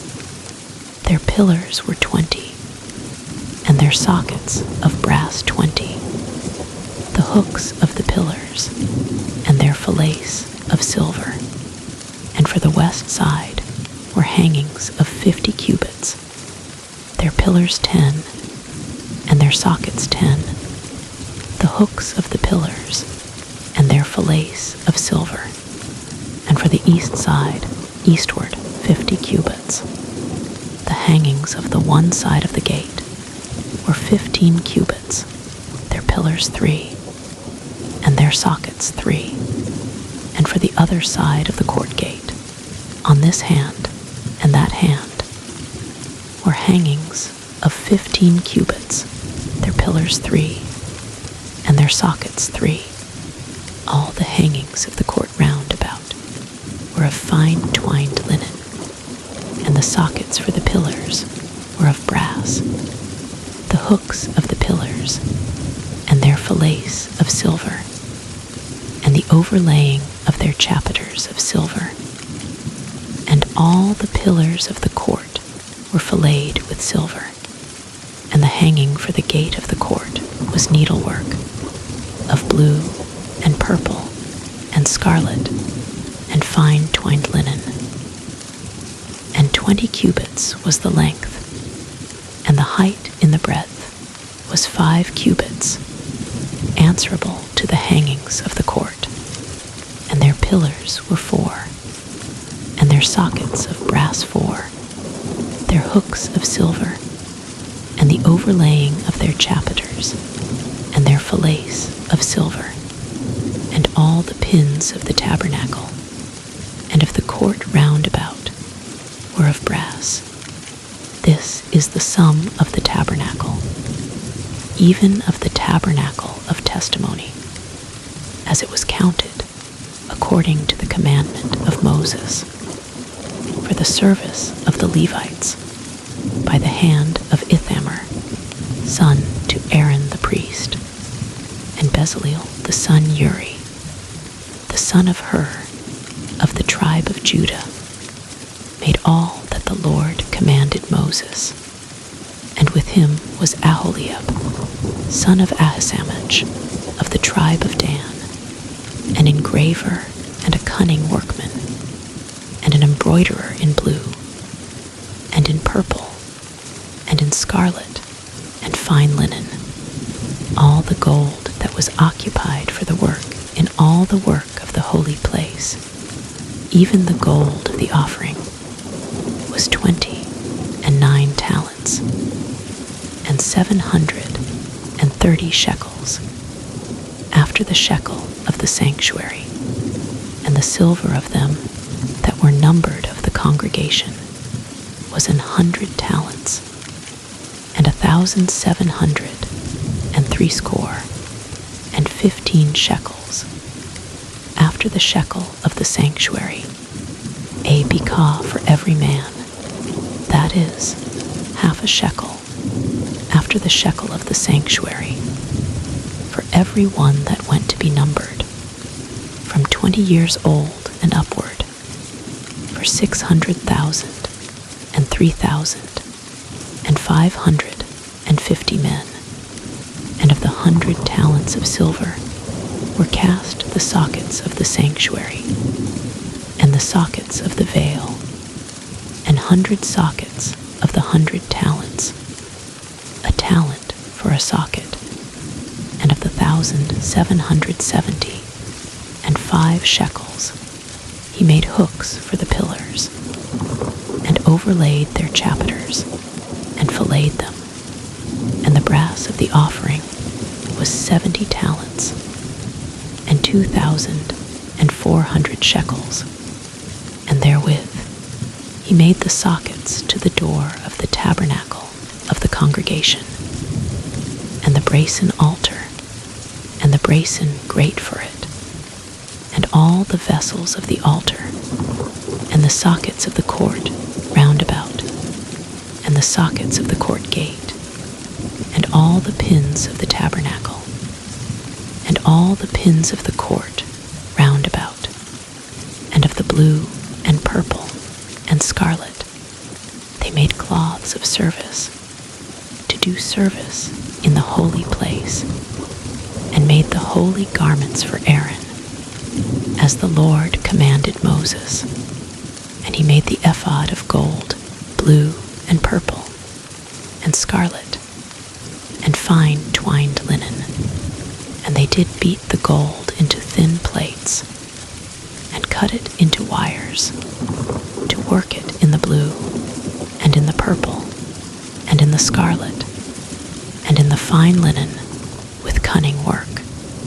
They made shoulder pieces for it, to couple it together.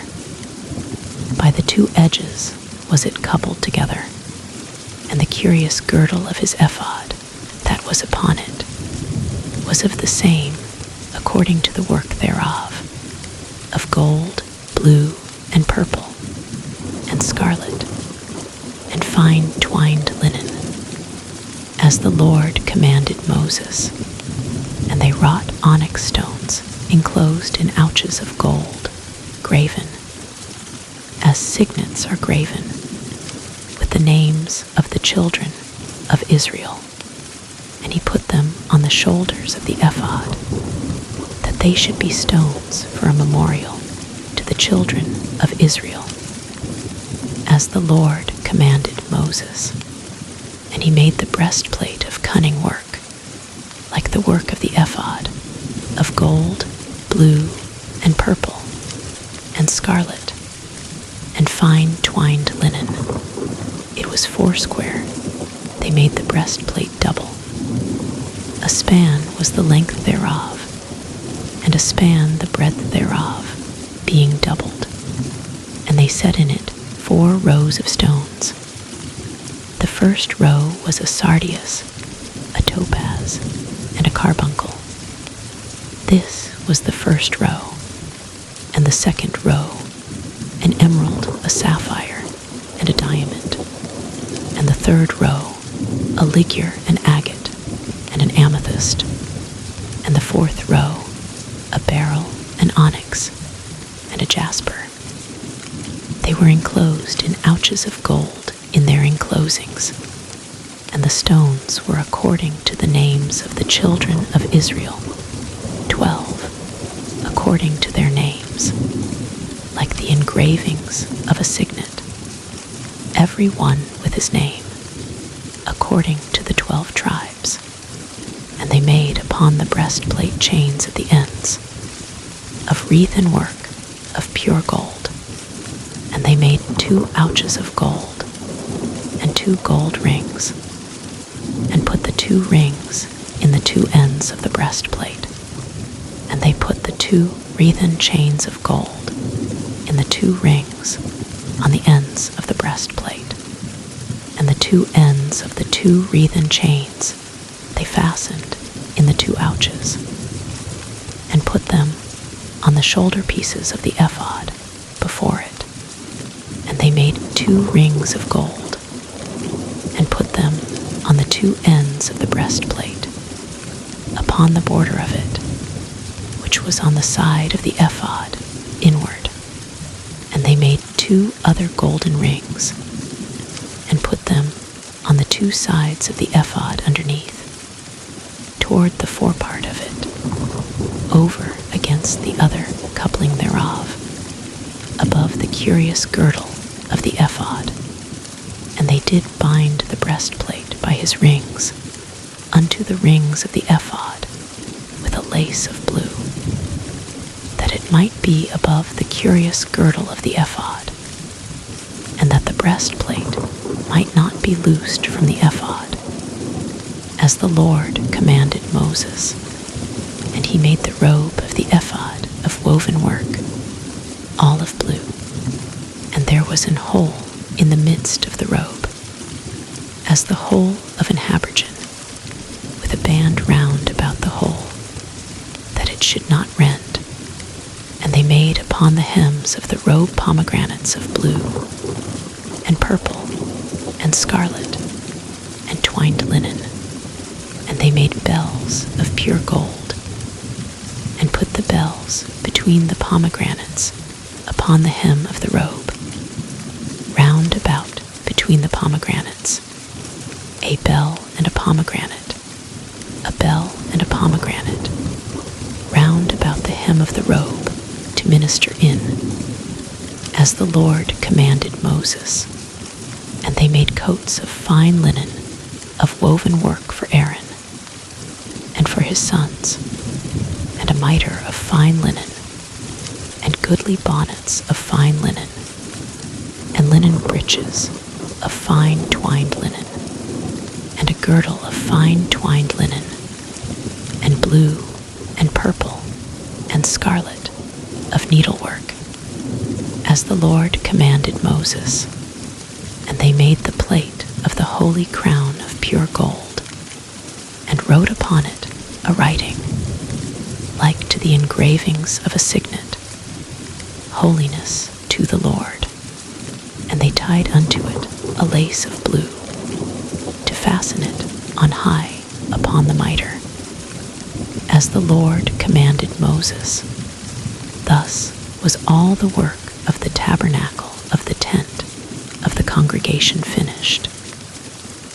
And the children of Israel did according to all that the Lord commanded Moses. So did they.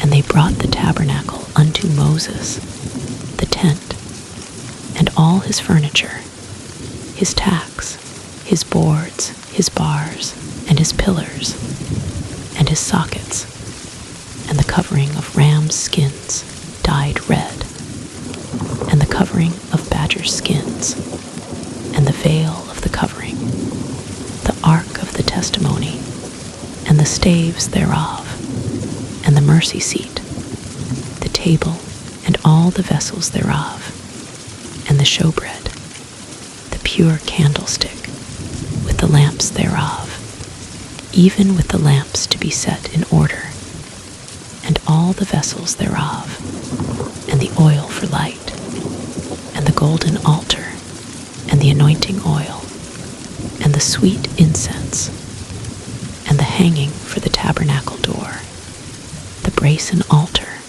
and his grate of brass, his staves, and all his vessels, the laver and his foot, the hangings of the court, his pillars, and his sockets, and the hanging for the court gate, his cords, and his pins, and all the vessels of the service of the tabernacle, for the tent of the congregation, the cloths of service to do service in the holy place, and the holy garments for Aaron the priest, and his sons' garments, to minister in the priest's office, according to all that the Lord commanded Moses. So the children of Israel made all the work, and Moses did look upon all the work, and behold, they had done it as the Lord had commanded. Even so had they done it. And Moses blessed them.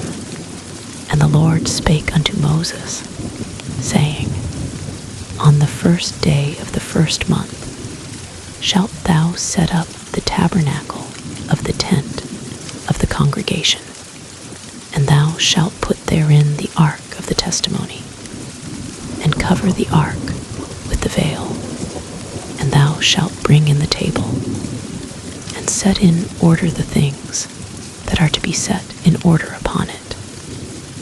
And thou shalt bring in the candlestick, and light the lamps thereof. And thou shalt set the altar of gold for the incense before the ark of the testimony, and put the hanging of the door to the tabernacle. And thou shalt set the altar of the burnt offering before the door of the tabernacle of the tent of the congregation. And thou shalt set the laver between the tent of the congregation and the altar, and shalt put water therein. And thou shalt set up the court round about, and hang up the hanging at the court gate. And thou shalt take the anointing oil, and anoint the tabernacle, and all that is therein, and shalt hallow it, and all the vessels thereof, and it shall be holy. And thou shalt anoint the altar of the burnt offering, and all his vessels, and sanctify the altar. And it shall be an altar most holy. And thou shalt anoint the laver and his foot, and sanctify it. And thou shalt bring Aaron and his sons unto the door of the tabernacle of the congregation, and wash them with water.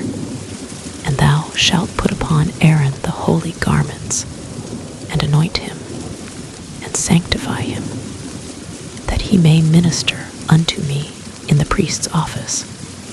And thou shalt bring his sons, and clothe them with coats, and thou shalt anoint them, as thou didst anoint their father, that they may minister unto me in the priest's office. For their anointing shall surely be an everlasting priesthood throughout their generations. Thus did Moses, according to all that the Lord commanded him, so did he. And it came to pass in the first month, in the second year, on the first day of the month, that the tabernacle was reared up. And Moses reared up the tabernacle, and fastened his sockets, and set up the boards thereof, and put in the bars thereof, and reared up his pillars. And he spread abroad the tent over the tabernacle, and put the covering of the tent above upon it, as the Lord commanded Moses. And he took and put the testimony into the ark, and set the staves on the ark, and put the mercy seat above upon the ark. And he brought the ark into the tabernacle, and set up the veil of the covering, and covered the ark of the testimony, as the Lord commanded Moses. And he put the table in the tent of the congregation, upon the side of the tabernacle northward, without the veil. And he set the bread in order upon it before the Lord, as the Lord had commanded Moses. And he put the candlestick in the tent of the congregation, over against the table, on the side of the tabernacle southward. And he lighted the lamps before the Lord, as the Lord commanded Moses. And he put the golden altar in the tent of the congregation before the veil, and he burnt sweet incense thereon, as the Lord commanded Moses.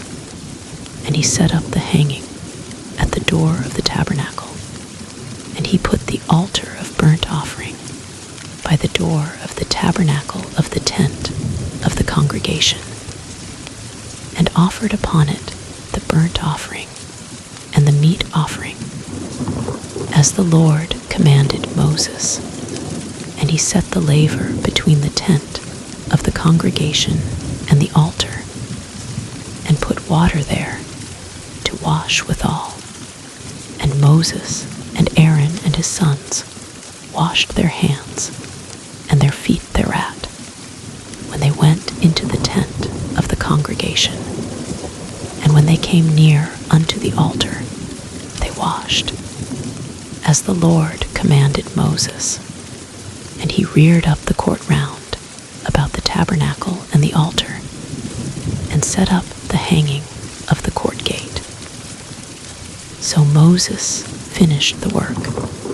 Then a cloud covered the tent of the congregation, and the glory of the Lord filled the tabernacle. And Moses was not able to enter into the tent of the congregation, because the cloud abode thereon, and the glory of the Lord filled the tabernacle. And when the cloud was taken up from over the tabernacle, the children of Israel went onward in all their journeys. But if the cloud were not taken up, then they journeyed not till the day that it was taken up. For the cloud of the Lord was upon the tabernacle by day, and fire was on it by night, in the sight of all the house of Israel, throughout all their journeys.